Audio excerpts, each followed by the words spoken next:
শীতল কাঁদছে ভাই। শুদ্ধ বলল কাঁদুক। অর্ক বলল মজা করছি না, কামরানের কসম। শুদ্ধ বলল তুই কি করে জানলি যে শীতল কাঁদছে? অর্ক বলল ফোন করেছিল তোকে, এই হারামজাদা তোর লাভ মারা দেখিয়েছে ওকে। শুদ্ধ বলল তারপর? অর্ক বলল কল কেটে গেছে, মেয়েটা বোধহয় ভয় পেয়েছে। শুদ্ধ কিছু বলল না, দৃষ্টি সরিয়ে নিল। কিছু বললেও লাভ হবে না যতক্ষণ না নিজে কথা বলবে। এর পরের ঘটনাও তার জানা। শীতল কাঁদবে, সেই কান্না দেখে তার মা সহ বাড়ি শুদ্ধ সবার কানে ঘটনাখানা পৌঁছে যাবে। তার মায়ের উচ্চতার ফোবিয়া আছে, ছেলে লাইফ রিস্ক নিয়ে আকাশে দাপিয়ে বেড়াচ্ছে, এই কথা ভেবে হয় ওনার প্যানিক অ্যাটাক হবে, নতুবা টেনশনে প্রেশার বাড়িয়ে ফেলবে। মূলত এই জন্যই কোনো কাজের কথা কাউকে বলতে চায় না। এখন কিছু করারও নেই, কাঁদতেই থাক, কাঁদলে চোখ পরিষ্কার থাকে। তাকে চুপ থাকতে দেখে কামরান হাসলো, তারপর ভ্রু নাচিয়ে বলল বুকের জ্বালা কমাতে ল্যান্ড করো বন্ধু। শুদ্ধ বলল করতেই তো হবে, না করলে তোর একটা ব্যবস্থা কিভাবে করব? কামরান বলল কিসের ব্যবস্থা বন্ধু? শুদ্ধ বলল এখানে থাকার ব্যবস্থা। এ কথা শুনেই কামরানের হাসিটা মিলিয়ে গেল, চোখ মুখ শুকিয়ে গেল। শুদ্ধ শীতল কণ্ঠে থ্রেড মানে কপালে দুঃখ আছে, দেশে ফিরে বিয়ের পিঁড়িতে বসার কথা। না না, যেভাবেই হোক শুদ্ধকে মানাতেই হবে, বোঝাতেই হবে খুব অনুতপ্ত সে, এই পাপ আর জীবনেও করবে না। কিন্তু সেটা আর সম্ভব হলো না। তার আগেই শুদ্ধ পাশ কাটিয়ে চলে গেল। এর পরই সংকেত পেল দ্রুত জেটে ওঠার। সবাই একে একে এলে এবার জেট উঠল ল্যান্ড করার উদ্দেশ্যে। প্রায় 30 ঘন্টার পর জেটে ল্যান্ড করলে শুদ্ধ দ্রুত পায়ে ছুটল রুমের দিকে। যেতে যেতেই কল করলো সীতারার নাম্বারে। ছেলেকে সুস্থ দেখে সীতারা যেন হাঁপ ছেড়ে বাঁচল, বকলো এমন কাজ না করার জন্য। শুদ্ধ হাসলো, তবে আশেপাশে শীতলকে না দেখে বুঝলো সে কাঁদতে ব্যস্ত। কাঁদুক, আর একটু কাঁদুক, কাঁদলে মন পরিষ্কার থাকে। মোট কথা, কেউ যখন কারোর জন্য ব্যাকুল হয়ে কাঁদে তখন দেখতে ভালোই লাগে। তার তো লাগে মহারানী আরও ঘণ্টাখানিক কাঁদুক। সে এখন ফ্রেশ হয়ে খেয়ে তারপর না হয় কল ব্যাক করবে। এই নিয়ে 11 বার কল দিয়ে ভ্রুজোড়া কুঁচকে নিল আহনাফ। আজ সকাল থেকে শখকে কলে পাচ্ছে না সে।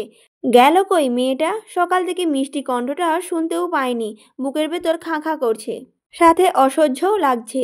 সকালের শুরুটা এত জঘন্য কাটলো, দিনটা যে কি হবে কে জানে। দিনগুলো বড্ড বেশি বেইমানি শুরু করেছে, কাটতেই চায় না। কবে বছর কাটবে, কবে শখকে বউ করে ঘরে তুলবে, কবে বাহুডোরে জাপটে ধরে বুকের জ্বালা কমাবে, এসব কবে হবে? কবে কবে কবে? সে দেশ ছেড়েছে কয়েক সপ্তাহ হয়েছে। শখ এয়ারপোর্টে এসেছিল তার সাথে দেখা করতে, যদিও এতটা কল্পনাও করেনি, কিন্তু শখের এই ছোট্ট কাজের ভীষণ খুশি হয়েছিল। বড়রা না থাকলে জোর করে হলেও একটু জড়িয়ে ধরতো, কিন্তু সায়ন থাকায় সেই সাহসটা করেনি। অপেক্ষার ফল সুমিষ্ট হয়, সে সুমিষ্ট ফল পেতেই অপেক্ষা করতে হবে। এসব ভেবে সে রান্না শেষ করে ফ্রেশ হতে গেল। একটু পরে অফিস যেতে হবে, এদিকে নিজের কাজ নিজেকেই করতে হয়, তাই সব কাজই তাকেই করা লাগে। যদিও কাজ করতে মন্দ লাগে না, তবে কাজের ফাঁকে গল্প করার একটা মানুষ থাকতো বেশ হতো। সেই মানুষটা যদি শখ হলে তাহলে তো কথাই নেই। আহানা ফ্রেশ হয়ে মাথা মুছতে মুছতে ফোন হাতে নিতেই শখের মেসেজ এসেছে, ল্যাবে আছি, স্যার আছে, চিন্তা করবেন না, আমি ঠিক আছি। এই ছোট্ট একটা মেসেজে তার বুকের শীতলতা নামালো, কিছুটা চিন্তামুক্ত হলো। সেও ছোট একটা মেসেজ সেন্ড করে রাখলো, ভীষণ ভালোবাসি শখ পাখি। মেসেজটা দেখে শখ মুখ টিপে লাজুক হাসলো। সারাদিনে 5-7 বার শুনতে হয় এই ম্যাজিক্যাল বাক্যটা। শোনার অপেক্ষাও করে সে, কারণ আহানাপের কণ্ঠে আদুরে সুরে বলা বাক্যটা শুনতে তার মন ভরে যায়। একদল খুশি বুক পাঁজরে ডানা ঝাপটাতে থাকে। প্রেম প্রেম তালবিহীন ছন্দে শুকরা গুনগুনিয়ে গাইতে থাকে, নাচতে থাকে তাদের আপন সুরে। দুদিন ধরে পার্টি অফিসে ঝামেলা চলছে। ঝামেলার সূত্রপাত অঙ্কনে হদিস পাওয়া নিয়ে। ছেলেটাকে সায়ন গুম করেছিল জানতে বাকি নেই কারো। তবে কোথায় রেখেছে, বাঁচিয়ে রেখেছে নাকি মেরে ফেলেছে, নাকি অন্য কিছু পরিকল্পনা করার এঁটে রেখেছে, এখনও অবধি তার কোনো খবরই পাওয়া যায়নি। অঙ্কনের বাবা পাগলা কুকুরের মতো হিংস্র হয়ে উঠেছে। আবুল সিদ্দিককে হুমকিও দিয়েছে অঙ্কনে খোঁজ বের করতে, নয়তো আবুল সিদ্দিকের কচিকাঁচা মেয়ে নিয়ে 18+ খেলাখুলি ভিডিও ফাঁস করে দেবে। চাপে পড়ে আবুল সিদ্দিক ইনিয়ে বিনিয়ে সায়নের থেকে কথা বের করার চেষ্টা করেছে, কিন্তু ধূর্ত সায়ন সেসব কথা ধারে কাছেও ঘেঁষে না। হয় প্রসঙ্গ পাল্টায়, নতুবা গালিগালাজ শুরু করে। তখন আবু সিদ্দিকী কথার বলার সাহসও পায় না। সায়নে এমন বেপরোয়া কাজে কনক বরাবরের মতো আজই খোঁটা মেরেছে। সায়ন 2-1 বার হেসে উড়িয়েও দিয়েছে, কিন্তু কনক যখনই মা তুলে গালি দিল তখন নিজেকে আর সামলাতে পারল না। ক্ষিপ্ত হিংসের মতো তেড়ে গিয়ে শক্ত থাবার কনকের শার্টের কলার চেপে ধরে একের পর এক ঘুষি দিতে থাকলো। শক্ত হাতের ঘুষির তোপে নাক মুখ দিয়ে রক্ত বেরিয়ে গেল কনকের। পার্টি অফিসে থাকা অন্য ছেলেরা কোনো রকমে তাদের থামায়। কনক আপাতত হসপিটালে, দুদিন সেখানে থাকতে হবে। হাতাহাতিতে সায়নেরও লেগেছে, তবে হসপিটালে যাওয়ার মতো হয়নি। রাগে ফুঁসছে সে, আফসোস করছে আরও 2-4 ঘা কেন বসালো না, কেন জন্মের মতো কথা বলার শক্তি কেড়ে নিল না। এই ঘটনাটা শুনে আবুল সিদ্দিক পার্টির অফিসে এসেছে। তাদের সঙ্গে এসেছে নতুন এক মুখ। সায়ন তাকে দেখেও কথা বলার আগ্রহ প্রকাশ করল না, ধপ করে বসলো চেয়ারে। তারপর টি-শার্ট পেছনে ঠেলে সিদ্দিকের উদ্দেশ্যে বলল, আজ থেকে আপনার দল আপনি সামলান। আবুল সিদ্দিক বলল, কেন, তুই কোথায় যাবি? সায়ন বলল, সেই কৈফিয়ত আপনাকে দেব না নিশ্চয়ই। আবুল সিদ্দিক বলল, সায়ন, আজকাল বড্ড চ্যাটাং চ্যাটাং কথা বলছিস তুই। কার সাথে কথা বলছিস ভুলে যাস না। সায়ন বলল, ভুলিনি এখনো। ভুললে সশরীরে বসে থাকার শক্তি এখনো পেতেন না। আবু সিদ্দিক বললেন, 3 রাস্তার মোড়ে পার্টি অফিস বানাচ্ছিস শুনলাম। কি এমন হলো যে নতুন করে পার্টি অফিসের দরকার পড়ল? সায়ন বলল, কেন? এর উত্তর আপনি ভালো করেই জানেন সিদ্দিক ভাই, তাও যখন আমার মুখ থেকে শুনতে যাচ্ছেন তাই বলছি। আমি আর আপনার দলে থাকবো না। না মানে না, আর না আপনার হয়ে কাজ করব। এবার থেকে আমার দলের লিডার আমি। আবু সিদ্দিক বললেন, আখের গুছিয়ে নিয়ে এখনো আমাকে বুড়ো আঙুল দেখাচ্ছিস? তা পারবি তো টিকতে? সায়ন বলল, সায়নে আখের টাকের প্রয়োজন পড়েনি, আর পড়বেও না। আপনার মতো আমি বস্তি থেকে উঠে আসিনি সিদ্দিক ভাই, আর না ফকিন্নি ঘরের ছেলে, আর না দলে ঢুকে আপনি আমায় ব্যান্ডেল ব্যান্ডেল টাকা বিনিময়ে কিনে নিয়েছেন। তাই এসব বালের কেচ্ছা অন্যকে শোনান, যদিও দান ভিক্ষা আসে। আমি শুরু করলে কিন্তু খুব একটা ভালো হবে না। সিদ্দিক অপমানটুকু গিলে নিল, চোয়াল শক্ত করে দাঁতের ওপর দাঁত চেপে তাকিয়ে রইল সায়নের দিকে। সায়ন কিছু মিছু আন্দাজ করেছে কিনা জানতে উনি নিজেকে সামলালেন। তারপর শুধালেন, এতদিন তোকে আমার ডান হাত বানিয়ে লোকের কাছে মুখ চেনালাম, সঙ্গে সঙ্গে নিয়ে ঘুরলাম, রাজনীতিতে রাজ করার কৌশলও শেখালাম। তুই কি না আমার এখন পেছনেই বাঁশ দিতে উঠে পড়ে লেগেছিস? এই কথার উত্তরে সায়ন বলল, ভুল বললেন ভাই, বরং আপনিই আমার কারণে সকলের মুখে মুখে এসেছেন।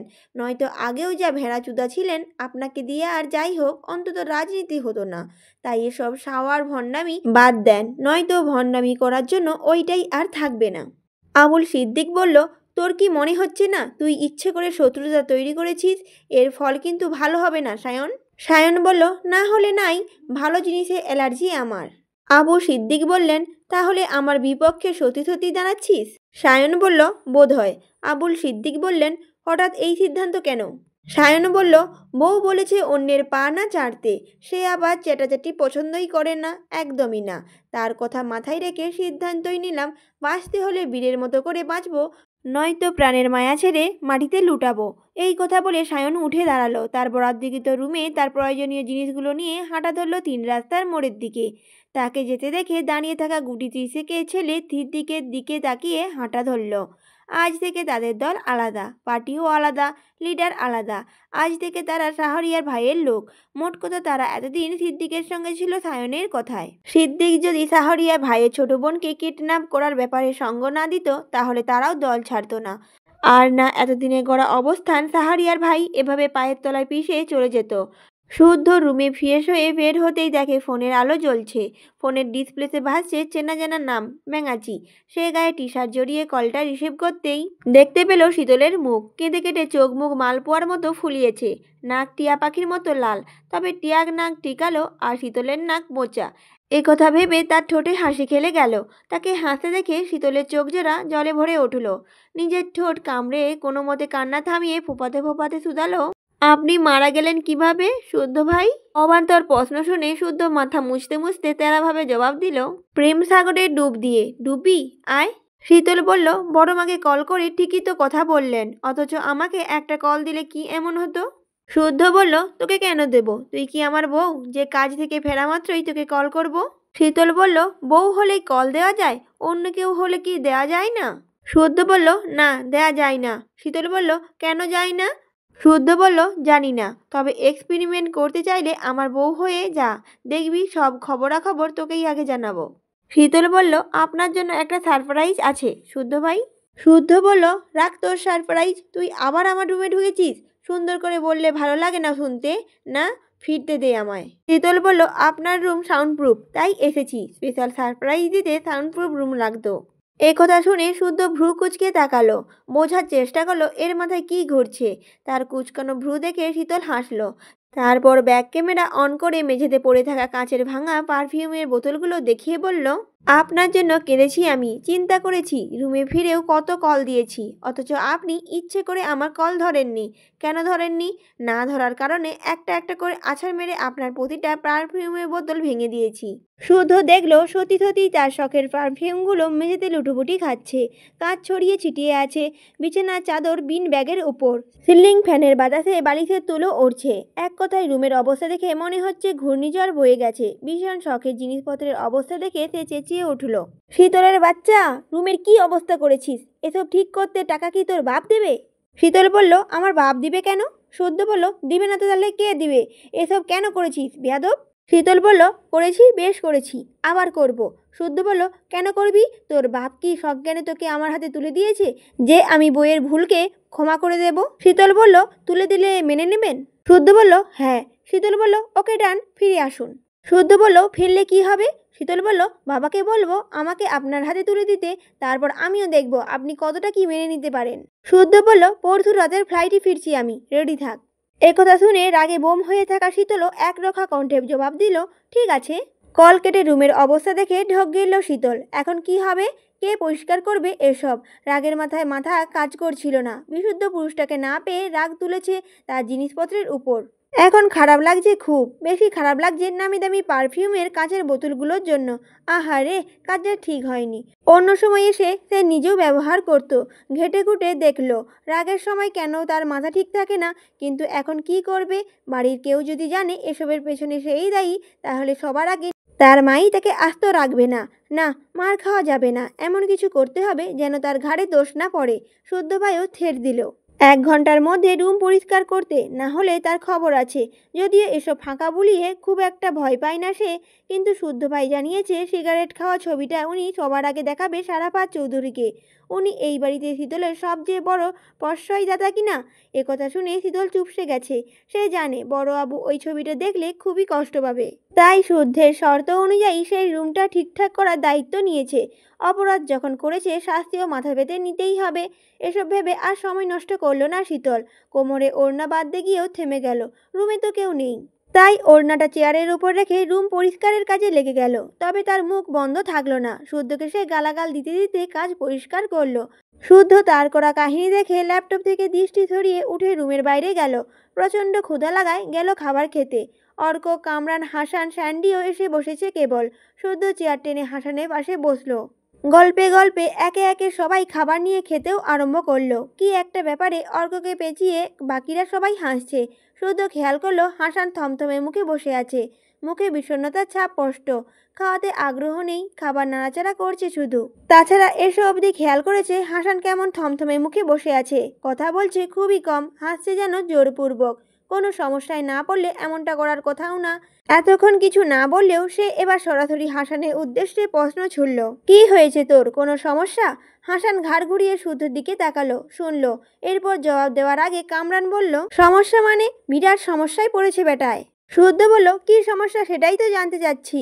কামরান বলল, প্রথম সমস্যা, ওর বউ ওরে ঘেঁষতে দেয় না। দ্বিতীয় সমস্যা, ওর বউ মুক্তি চায়। শুদ্ধ ভ্রু কুঁচকে হাসানের উদ্দেশ্যে বলল, মুক্তি বলতে? হাসান বলল, তালাক। শুদ্ধ বলল, কেন? হাসান বলল, আমাকে নাকি তার পছন্দ না। শুদ্ধ বলল, পছন্দ না তো কবুল বলেছিল কেন? হাসান বলল, সেটাই তো কথা, এখন সে আমাকে সহ্য করতে পারে না। কাছে গেলে চিৎকার চেঁচামেচি করে। বাসায় বাবা মা ছোট ভাই বোন আছে, কিছু বলতেও পারি না। আবার তার ইগনোর করার ব্যাপারটাও সইতেও পারি না।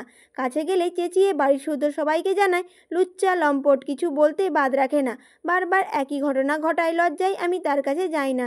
এখন তার একটাই কথা, মুক্তি চায়। শুদ্ধ বলল, দিয়ে দে। হাসান বলল, আমি তো মুক্তি দেওয়ার জন্য কবুল বলিনি ভাই। স্বল্প পরিচিতি হলেও কিভাবে যেন ভালোবেসে ফেলেছি, ওকে ছাড়তে পারবো না আমি, আর ছাড়লে হয়তো বাঁচবই না আমি। একথা শুনে অর্ক একটা গালি দিয়ে চোখ মুখ খিচিয়ে বলল, তাহলে বউয়ের ঝাল সহ্য কর শালা।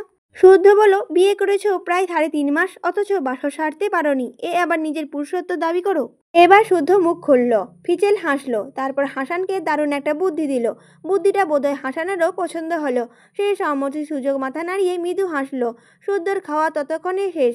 সে চেয়ার ছেড়ে বেসিনে হাত ধুতে গেলে কামরান চেঁচিয়ে বলল, এই শালা কি বুদ্ধি দিলি ওকে? হাসান ভুলেও এ কাজ করিস না ভাই, তোর আধডোবা সংসার পুরোপুরি ডুববে, সঙ্গে বউটাকেও মারবি তুই। ভুলেও এ কাজ করিস না ভাই, এই আধডোবা সংসার পুরোপুরি ডুববে, সঙ্গে বউটাকেও মারবি তুই। কামরানের কথা শুনে সবাই হো হো করে হেসে উঠল। এই গর্দভ কথার মানেই বুঝেনি। সবাই হাসছে দেখে রেগে গেল কামরান। সেই প্রতিবাদী সুরে কিছু বলার আগে শুদ্ধ পুনরায় বলল, বউকে মারা প্রতিটা স্বামীর স্বামীগত অধিকার, সেই সূত্রে ওর বউকে ও মারবে, তাতে তোর বউয়ের কি? কামরান বলল, এ কথা বলতে পারলি শুদ্ধ? এটা তোর থেকে আশা করিনি আমি একদম। শুদ্ধ বলল, না করলে নাই, তবে স্বামী বউকে মারবে না তো কে মারবে? কামরান বলল, মারবে কেন?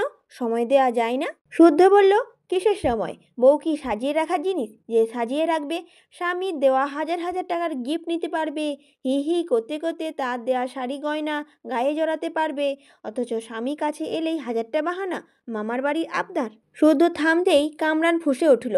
সে পুনরায় কিছু বলার আগে অর্ক তার বাহুতে খুশি মেরে বলল, শালা বেরসিক, এই মারা সেই মারা না, আদরে সাগরে ডুবে মারার কথা বলেছে শুদ্ধ। শালা ছাগলই থেকে গেলি। কামরান বলল, ও রে, আগে বলবি না?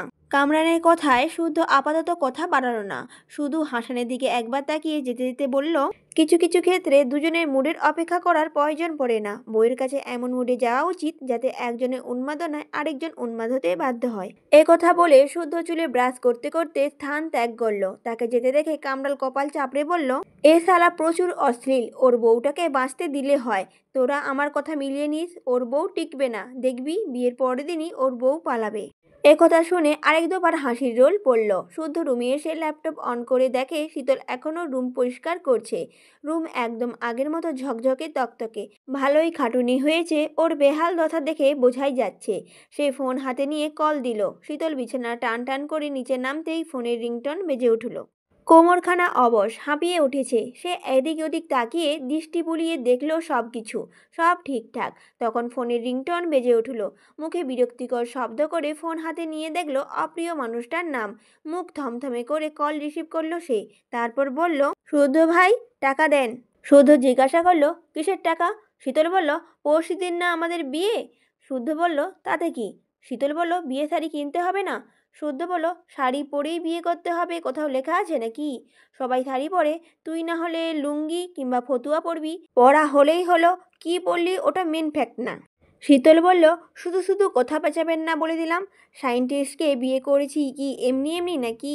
টাকা দেন, নয়তো বিয়ে ক্যান্সেল। শুদ্ধ বলল, কত দিতে হবে? শীতল বলল, আপাতত 10 দেন। শুদ্ধ বলল, 10 মানে? 10 টাকা শাড়ি হবে? শীতল বলল, 10 টাকা না, 10 লাখ। শুদ্ধ বলে উঠল, কি? থাক, করবো না বিয়ে, লাগবে না বউ, ক্ষমা দে বইন, এত দামি শাড়ি পরা বউ রাখার জায়গা নাই আমার রুমে, সিঙ্গেল আছি, সিঙ্গেলই মরবো। শীতল বলল, সত্যিই দিবে না? শুদ্ধ বলল, না।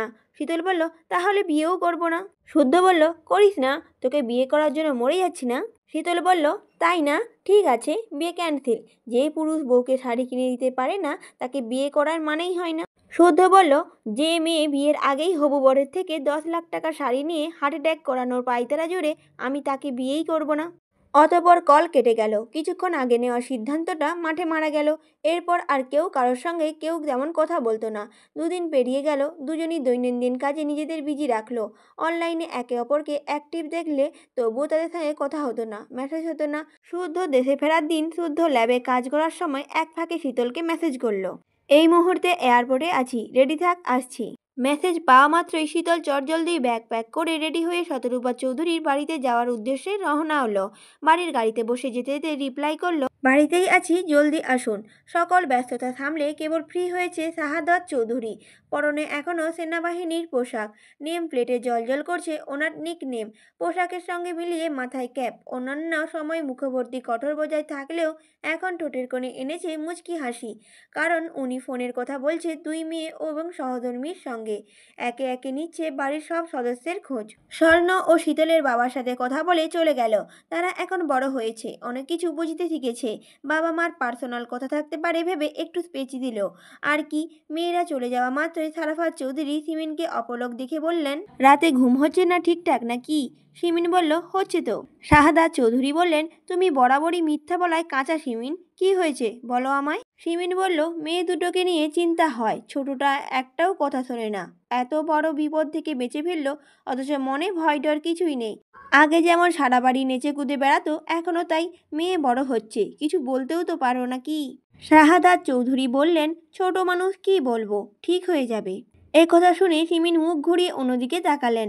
অশ্রু লুকানোর বৃথা চেষ্টা আর কি। শাহাদাত চৌধুরী বুঝলেন অন্য কিছু ঘটেছে, নয়তো সামান্য ব্যাপারে কান্নাকাটি করার মতো মেয়ে সিমিন নয়। শাহাদাত চৌধুরী এবার হেসেই বললেন, এখন কি গোলাম নিয়ে মন ভালো করতে আসবো? স্বামীর কথা শুনে সিমিন উঠে দরজা আটকে দিলেন, এরপর ডুকরে কেঁদে ফেললেন। শাহাদাত চৌধুরী ওনাকে সময় দিলেন, কারণ উনি খুব ভালো করেই জানেন একটু পরে সিমিনই মুখ খুলবে। সত্যি সত্যি সেটাই হলো। সিমিন আঁচলে চোখ মুছে কণ্ঠস্বর নিচু করে বললেন, শুদ্ধ আর শীতলের মধ্যে কিছু একটা চলছে। শাহাদাত চৌধুরী বললেন, ক্লিয়ার কাট কথা বলো। সিমিন বলল, ওরা বোধহয় দুজন দুজনকে পছন্দ করে। শাহাদাত চৌধুরী বললেন, এমন মনে হওয়ার কারণ? এবার সিমিন খুলে বলতে লাগলো নিজের কানে শোনা কিছু কথা।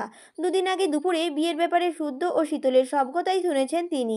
শুদ্ধ আজকের ফ্লাইটে ফিরবে আর তারা বিয়ে করবে, একথা সুস্পষ্ট। বাড়িতে জানাননি হলে সবাই কি মেনে নেবে, নাকি এই নিয়ে বিরাট ঝামেলার সম্মুখীন হতে হবে? শীতল না হয় দুরন্ত, অবুঝ, কিন্তু শুদ্ধ, সে কিভাবে এ কাজ করতে পারে? তার মতো বিচক্ষণ ছেলের থেকে এসব আশা করা যায় না। একই বাড়িতে থাকে তারা, ভাই বোন। ভাই বোনের মধ্যে এসব জানলে মানুষ কি বলবে? শুদ্ধ পুরুষ মানুষ, তাকে হয়তো কেউ কিছু বলবে না, কিন্তু শীতলের গায়ে কলঙ্ক লাগাতে কেউ কার্পণ্যও করবে না। নিজের কথা শেষ করে উনি পুনরায় কাঁদতে লাগলো। অজানা ভয়ে দুদিন থেকে একেবারে মিয়ে গেছে তিনি, প্রেশার একদমই লো। শাহাদাত চৌধুরী সিমিনের কথা শুনে জবাবে এমন একটা কথা বললেন, যা শুনে সিমিন কথা হারিয়ে ফেললেন, বাকহারা হয়ে তাকিয়েই রইল। তখন শাহাদাত চৌধুরী ওনার বরাদ্দকৃত ফ্ল্যাটে লক খুলে ভেতরে প্রবেশ করলেন, বসলেন বিলাসবহুল সোফায়, এরপর এসির পাওয়ার বাড়িয়ে বললেন, যা হচ্ছে পুরোটাই একটা প্ল্যান সিমিন। শুদ্ধ শীতলের উপর কেউ তীক্ষ্ণ নজর রাখছে, তারা কোথায় যাচ্ছে, কি করছে, সবটাই নোট করছে, এমনকি তাদের হাতের ফোনটাও বর্তমানে অন্যের দখলে। সিমিন বলল, ফোন অন্যের দখলে মানে? কিছুক্ষণ আগেই তো শীতলের হাতে ফোন দেখলাম, ওটাই শুদ্ধ দিয়েছিল। যক্ষের ধনের মতো ফোনটাকে আগলে রাখে তোমার মেয়ে। শাহাদাত চৌধুরী বললেন, যুগ আপডেট, এখন ঘরে বসে থেকে ইনকাম করা যেমন সহজ হয়ে গেছে, তেমন ঘরে বসে অন্যের ক্ষতি করাটাও সহজ হয়ে গেছে। ফোন শীতলের হাতে, অথচ তার ফোন নম্বর, ফেসবুক আইডি, হোয়াটসঅ্যাপ, ইনস্টা সব অন্যের আয়তে। কারো খোপের নজরে পড়েছে আমাদের সরল মেয়েটা। যা হচ্ছে এগুলো সব পরিকল্পনা মাফিক, তুমি টেনশন করো না। মোট কথা, যা ভাবছো সেসব হবে না, সম্ভবও নয়। সিমিন বলল, আমার মেয়েটা ছোট শাহাদাত, আবেগী, এ বয়সে মেয়েরা ভুল পথে পা বাড়ায়। শাহাদাত চৌধুরী বললেন, শীতল বয়সে ছোট অবুঝ হলেও শুদ্ধ তা নয়। শীতল যদি পাগলামি করেও শুদ্ধ তাকে কখনোই পাত্তা দেবে না। আমাদের শুদ্ধ সেরকম নয় সিমিন, তার পার্সোনালি হাই লেভেলের। মানছি শীতল শুদ্ধর সাপে লেউলের সম্পর্ক, কিন্তু হঠাৎ করেই যে শুদ্ধ এত পরিবর্তন দেখে সন্দেহ হলো না তোমার? যে ছেলেকে বোম মারলেও বাড়তি কথা বলানো যায় না, সে এখন শীতলের সাথে তাল মিলিয়ে বক বক করে যায়। ছেলেটাকে অযথা ভুল বোঝো না। এদিকে স্যান্ডি লাফিয়ে উঠেছে ল্যাপটপের সামনে থেকে। অবশেষে তার কষ্ট সফল। সে দ্রুত কল করলো শুদ্ধকে। শুদ্ধ কল রিসিভ করে স্যান্ডি প্রফুল্ল স্বরে বলে উঠল, কালপিটের আসল নাম ইয়াসিক সিকদার, থাকে ঢাকাতেই, মাফিয়া, ধামাকাদার খবর আব্বু, সিদ্দিকের খুব কাছের কেউ। শুদ্ধ বলল, তখন দুপুর 1টা। বিরক্ত মুখে চেয়ারে হেলান দিয়ে বসে আছে স্যান্ডি। বিরক্তিতে চোখ মুখ উচকে আছে তার। পাশের জনকে ইশারায় কিছু জিজ্ঞাসা করে গালি ছুড়ল নিজের ভাষায়। কোনোভাবে কিছু হচ্ছে না। এই দিকে শুদ্ধ জানিয়েছে দুদিনের মধ্যে কাজ না হলে তার গপকে দিয়ে দেবে আরেকজনকে। নতুন একটি গপ জুটিয়েছে। হারামজাদা শুদ্ধ মুখের মুখেই হুমকি দিয়েছে তা নয়, বিদেশি গপকে লিপকিস করার ভিডিওটা প্রমাণ হিসেবে রেখেছে তার সেলফোনে। তার বাপ আবার পুলিশ, পুলিশের মেয়েকে ঠকানোর কেসে 14 শিকারের ভাত কপালে নাচছে। হঠাৎ বিপ বিপ শব্দে রেড অ্যালার্ট বেজে উঠল। অ্যালার্ট বেজে ওঠায় ল্যাপটপের দিকে তাকিয়ে লাফিয়ে উঠেছে। লোকেশন শো করছে, জায়গাটা ঢাকার মধ্যে। লাল গোল মার্ক করার জায়গাটা একটা বাজার। অবশেষে তার কষ্ট সফল। সে দ্রুত কল করলো শুদ্ধকে। খুশিতে তার মন বাকুম বাকুম করছে। 3বারের বেলা শুদ্ধ কল রিসিভ করা মাত্রই স্যান্ডি প্রফুল্ল স্বরে বলে উঠল, কালপেটের আসল নাম ইয়াসিক সিকদার, থাকে ঢাকাতেই, মাফিয়া, ধামাকাদার খবর আব্বু, সিদ্দিকের খুব কাছের কেউ। শুদ্ধের ভ্রুজোড়া কুঁচকে গেল। আবু সিদ্দিক জড়িত সে আগেই জেনেছে। এই সুযোগে প্রমাণসহ সায়নকে দেখিয়েছে বিদায় সায়ন দল ছেড়েছে। কিন্তু ইয়াসির এই ছেলে কে? তার সাথেই বা কিসের শত্রু? মাফিয়া? মাফিয়া এলো কোথা থেকে? তার যতদূর মনে পড়ছে মাফিয়ার সাথে চৌধুরী বাড়ির কোনো ঝামেলাই হয়নি। তবে নাকি এটার পেছনে অন্য গল্প রয়েছে। সে আপাতত নিজের ভাবনা ছেদ ঘটিয়ে বলল, ও যে মাফিয়া তুই কি করে জানলি? স্যান্ডি বলল, যেই কোডটা পাঠিয়েছিলি ওটা দিয়ে এখন তার ডিটেলস শো করছে। শুদ্ধ বলল, ছবি আছে? স্যান্ডি বলল, আছে, সালারের দেখেই আমি ফিদা ভাই। শুদ্ধ বলল, তার কাছে পৌঁছানোর উপায়? স্যান্ডি বলল, জানাচ্ছি। শুদ্ধ বলল, ওকে। কথা বলে স্যান্ডি কল কেটে পুনরায় কাজে লেগে পড়ল। শুদ্ধের ফোনে পরপর নোটিফিকেশন এলো। চেক করে দেখলো একটি ছেলে, দেশি ও বিদেশি সংমিশ্রণে তার মুখায়ব। তাকে এক পলক দেখে শুদ্ধ আধশোয়া হয়ে বিছানায় বসলো। ব্যস্ত হাতে ফোনে টুকটাক কি করতেই তার সামনে দেয়াল ভেদ করে একটা পর্দা তৈরি হলো। সেই পর্দায় ভাসতে থাকলো ইয়াসিরের ছবি এবং তার সম্পর্কে নানান তথ্য। ইয়াসিরের জন্ম ইতালির রাজধানী রোমে, তবে বড় হয়েছে সুইডেনে। তার বাবা বাঙালি হলেও মা বিদেশি। তাদের দুজনের সংমিশ্রণে ইয়াসির। ভাই বোন আছে কিনা তাও জানা যায়নি। শিক্ষাগত যোগ্যতা সম্পর্কে কিছু বলা নেই। তার বাবা মা কোথায়, সে কেন মাফিয়া হলো, এসব অজানা। তবে সব কথার এক কথা যে বর্তমানে সুইডেনের নামকরা মাফিয়া। বিশাল বড় গ্যাং রয়েছে তার। তবে এ অবধি তাকে কেউ দেখেনি। সে দেখতে কালো নাকি ফর্সা, লম্বা নাকি খাটো তাও কেউ জানে না। তবে সংবাদ মাধ্যমে জানা গেছে ইয়াসির সিকদার খুব সাধারণ পোশাক, সাধারণ বেশে চলাফেরা করে, অথচ ছেলে হয়েও তার প্রকৃত রূপ চোখ ধাঁধানো। তথ্য অনুযায়ী এইটুকু পরে শুদ্ধ তীক্ষ্ণ দৃষ্টিতে তার ছবিটা জুম করে দেখলো। পিস্তল। তার ঠোঁটে হাসি নেই, ক্রুদ্ধ চোখে তাকিয়ে আছে সেগুলোর দিকে। এক হাতে কারুকাজ করা রক্ত খণ্ডিত মাখানো ছুরি। শুদ্ধ ছবিটা আরো জুম করে দেখলো ইয়াসিরের পেছন সাইড। এরপরই হো হো করে হেসে উঠল, কারণ তার ধারণা সঠিক। ইয়াসিরের নাম ইয়াসির হলেও ছবির মানুষটা ইয়াসির নয়। এই ছবিটা কোনো অ্যাকশন মুভির তামিল নায়ক। শুটিং শেষে ছবিটা তোলা। মোদ্দা কথা, কোনো মাফিয়ার এভাবে শো অফ করবে না। তারা যেসব কাজে যুক্ত যত পারে নিজেদের আড়াল রাখবে, নয়তো তাদের ভয়ঙ্কর কাজ সর্বসম্মুখে চলে আসার সম্ভাবনা থাকে। ইয়াসির যদি এটা না হয় তবে কে সে? কেনই বা সে নিজেকে এভাবে পুরো পৃথিবীর সামনে তুলে ধরেছে? শুধু পা নাচাতে নাচাতে কিছু একটা ভেবে ফিচেল হাসলো। এই হাসির মানে কি? কি চলছে তার মনে? এই প্রশ্নের উত্তর জানা গেল না, যাবেও না, যতক্ষণ না সে নিজে থেকে কাউকে কিছু জানায়। ঘড়ির কাঁটা তখন টিক টিক করে চলছে নিজ নিয়মে। রুমের এক কোণে রাখা ট্রলিটা টেনে সে সবকিছু গুছিয়ে নিল। আর ঘন্টাখানিক পরেই তার ফ্লাইট। সেসব কাজের জন্য যাকে ডাকা হয়েছিল সেসব কাজ শেষ। ফাইনাল রেজাল্ট জানা যাবে 3 মাস পর। ড্রয়িং রুম থেকে অর্ক, হাসান ও কামরানের কথা শোনা যাচ্ছে। দেশে ফেরার আনন্দে তারা ছোট বাচ্চাদের মতো খুশিতে ডগমগ করছে। একটু পরপর পচাচ্ছে হাসানকে। হাসান নিজেও বন্ধুদের সাথে তাল মিলাচ্ছে। তার মনটা বেশ ভালো। যতটা মন খারাপ নিয়ে দেশ ছেড়েছিল, এখন ডাবল খুশি নিয়ে দেশে ফিরে যাচ্ছে। শুদ্ধর পরিকল্পনা অনুযায়ী এগোচ্ছে সে। বউটাকে একটু টাইট দেওয়াতে বউটা মিনমিন করছে। যে মেয়ে ভুল করেও কল মেসেজ দেয় না, সে প্রতি ঘন্টায় খোঁজ নিচ্ছে। এদিকে শুদ্ধ বড় স্যারের সাথে কথা বলে কিছু ব্যাপারে আলোচনা সেরে নিল। প্রয়োজনে সবকিছু ঠিকঠাক কিনা সেটা চেক করলো। এরপর সময় হয়ে এলে সবাইকে নিয়ে বেরিয়ে পড়লো এয়ারপোর্টের দিকে। যেতে যেতে কত গল্প, হাসাহাসি, আড্ডা হলেও টুকটাক ফর্মালিটি পূরণ করে ঠিক সময় প্লেন উঠতে শুরু করলো। সবার মনে তখন আপন দেশের মা মাটির ছোঁয়ায় অপেক্ষায়। শুধু দেশে ফিরেছে কাউকে জানায়নি। সেদিন তার রুমে লাস্ট শীতলের সাথে কথা হয়েছিল। এরপর শীতলের ফোন সায়নের কাছে, বিধায় তার কথা বলার সুযোগ মিলেনি। তবে সে অবগত শীতল দেশে ফেরার কথা শুনে পুপির বাসায় চলে গেছে। বোকা মেয়েটা সত্যি সত্যি ভেবেছিল তাকে বিয়ে করার জন্য দেশে ফেরার কথা বলেছিল। তা হয় নাকি? তারা একই বাড়িতে জন্ম, একসাথে বেড়ে ওঠা, লোক সমাজেও পরিচিত ভাই বোন হিসেবে। মোদ্দা কথা, দুজনের কারো মনে কারোরই জন্য কোনো রকম ফিলিংস নেই। যদি থাকতো তাহলে না হয় ভাবা যেত। এইটুকু ভেবে শুদ্ধ নিজেই হতবাক হয়ে গেল। আসলে কি ভাবা যেত? বোধ হয় যেত না। এই বিশেষ কারণ সায়ন ও স্বর্ণ। সে তাদের কথা সব জানে। তারা দুজন দুজনকে যে পাগলের মতো ভালোবাসে তাও জানে। সায়ন চালাক আর স্বর্ণ মুখচোরা বলে বাসায় এতদিন কেউ খেয়ালই করেনি। করবে না তাও কিন্তু নয়। আজ অথবা কাল তাদের কথা বাড়ির শুদ্ধ সবাই জানবে। শাহাদাত চৌধুরী কিভাবে মেনে নেবে ব্যাপারটা জানা নেই। তবে ভিলেন হিসেবে সারাফাত চৌধুরী নিজে। উনি কখনও স্বর্ণের সাথে সায়নের বিয়ে হতে দেবে না। যদিও দেয় তবে রাজনীতি ছাড়ার শর্ত দেবে, যেটা সায়ন কখনো মানবে না। আর এসব নিয়ে একটা ঝামেলা হবে বলারও অপেক্ষা রাখে না। যদিও ঝড়-ঝাপটার সময়ের সাথে সাথে সব ঠিক হয়ে যাবে, তাদের বিয়েও হবে, সংসারও হবে, সায়ন স্বর্ণকে মেনেও নেবে। কিন্তু ভুলক্রমে যদি তার সঙ্গে শীতলের কিছু হয়, তাদের বাড়ির কেউ মানবে না, কারণ এটা হয় না। লোক সমাজ বলেও কিছু আছে। যদি তাদের দুই ভাইয়ের সাথে স্বর্ণ ও শীতল জড়িয়ে যায়, তখন আপনা আপনি খারাপ বদনাম জটে যাবে। একই বাড়ি, একই পরিবারের থেকে একই ঘটনা, সেগুলো শুনতেও বিশ্রী লাগবে। তাছাড়া পুরুষ মানুষ কলঙ্কদাতা, তবুও তাদের গায়ে কলঙ্ক লাগে না, যা লাগে সবটাই মেয়েদের গায়ে। তখন দেখা যাবে সায়ন স্বর্ণ বেঁচে গেলেও একই ঘটনা ঘটায় শীতলের গায়ে তার নামে কলঙ্ক লেপটে যাবে, বাজে কথা রটানো হবে, চৌধুরী বাড়ি শিক্ষা নিয়ে কথা উঠবে। এগুলো হবে জানা সত্ত্বেও এসবে জড়ানো ঠিক হবে না, কারণ বাড়ির সদস্যকে নিয়ে ওর একটা পরিবার, আর পরিবারের দিকে কেউ কাদা ছোঁড়াছুড়ি করলে সহ্য করতে পারবে না। বলা বাহুল্য শীতলও শখ ও স্বর্ণের মতো ধীর শান্ত স্বভাবের নয়। যদিও হতো তাহলে তাকে শাসন করা লাগতো না, আর না মার ধমকের উপর রাখতে হতো। কিন্তু প্রকৃতপক্ষে শীতল রয়েছে খুবই দুষ্টু, চঞ্চলতা তার রন্ধে রন্ধে, তাকে ছাড়া কাউকেই ভয় করে না, বারণ শোনে না। তার উপরে তার আর্মি বাবাকে কাছে পায় না দেখে সারাফাত চৌধুরী একটু বেশিই লাই পায়, প্রশ্রয় পায়। এইটুকুতে মেয়েটা সাপের 5 পা দেখে, এবং আবদার না মেটানো অবধি ওর যেতে অটল থাকে। এই জন্য একটু আধটু শাসন করতে হয়, এই যা।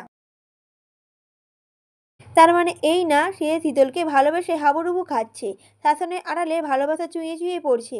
এসব করতে বয়েই গেছে তার। শীতল ভালোবাসলে তার দিন যাবে ভালোবাসার সংজ্ঞা বোঝাতে বোঝাতে। বোঝানোর পরও তার প্রশ্ন হতে পারে, ভালোবাসলে কি হয় শুদ্ধ ভাই? ধরুন আমি বাসলাম না, তাতে কি বাংলাদেশ এতিম হয়ে যাবে? এসব পাগলের সাথে পাগলামি করার বয়স নেই তার। এসব ভাবতে ভাবতে শুদ্ধ ঠোঁটের কোণে হাসি খেলে গেল। গতদিন তার ফোনে শখের নাম্বার থেকে বড় একটা লিস্ট এসেছে, সবগুলো মেয়েদের সাজগুজের জিনিস। নামগুলো মনে রাখা কঠিন। এক একটা নাম পড়ে তার মনে হয়েছে এর থেকে জীবাণুর নাম মনে রাখা সহজ, অন্তত কাজে দেবে। শখ কখনো এসব মেয়েলি হাজিবাজি আনার কথা বলবে না। এ কাজকার বুঝতে একটুও কষ্ট হয়নি তার। এসব নানান কথা ভাবতে ভাবতে শুদ্ধ শরীর এলিয়ে চোখ জোড়া বন্ধ করে নিল।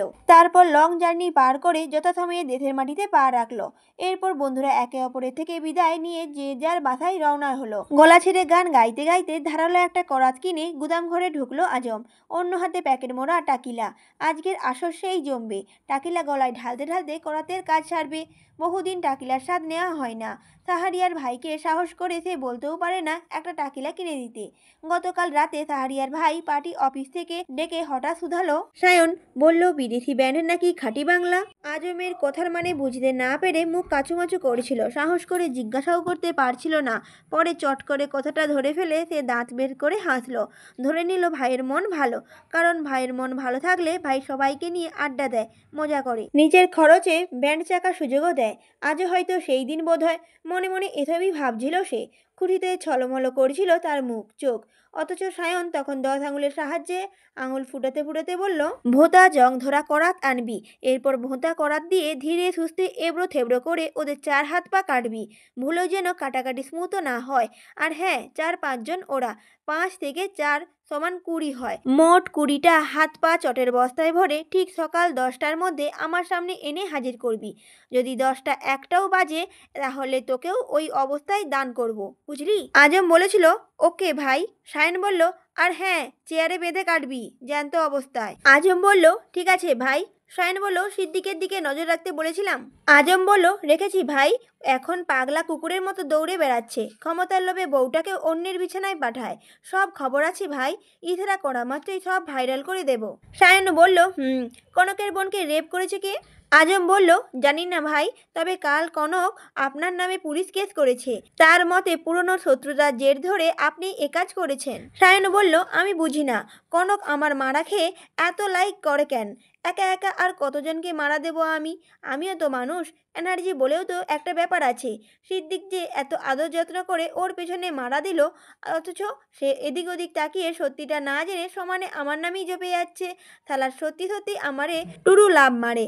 আমি খালি এসব বালছাল কিছুই বুঝি না ভাই। আজও মুখ টিপে হাসলো।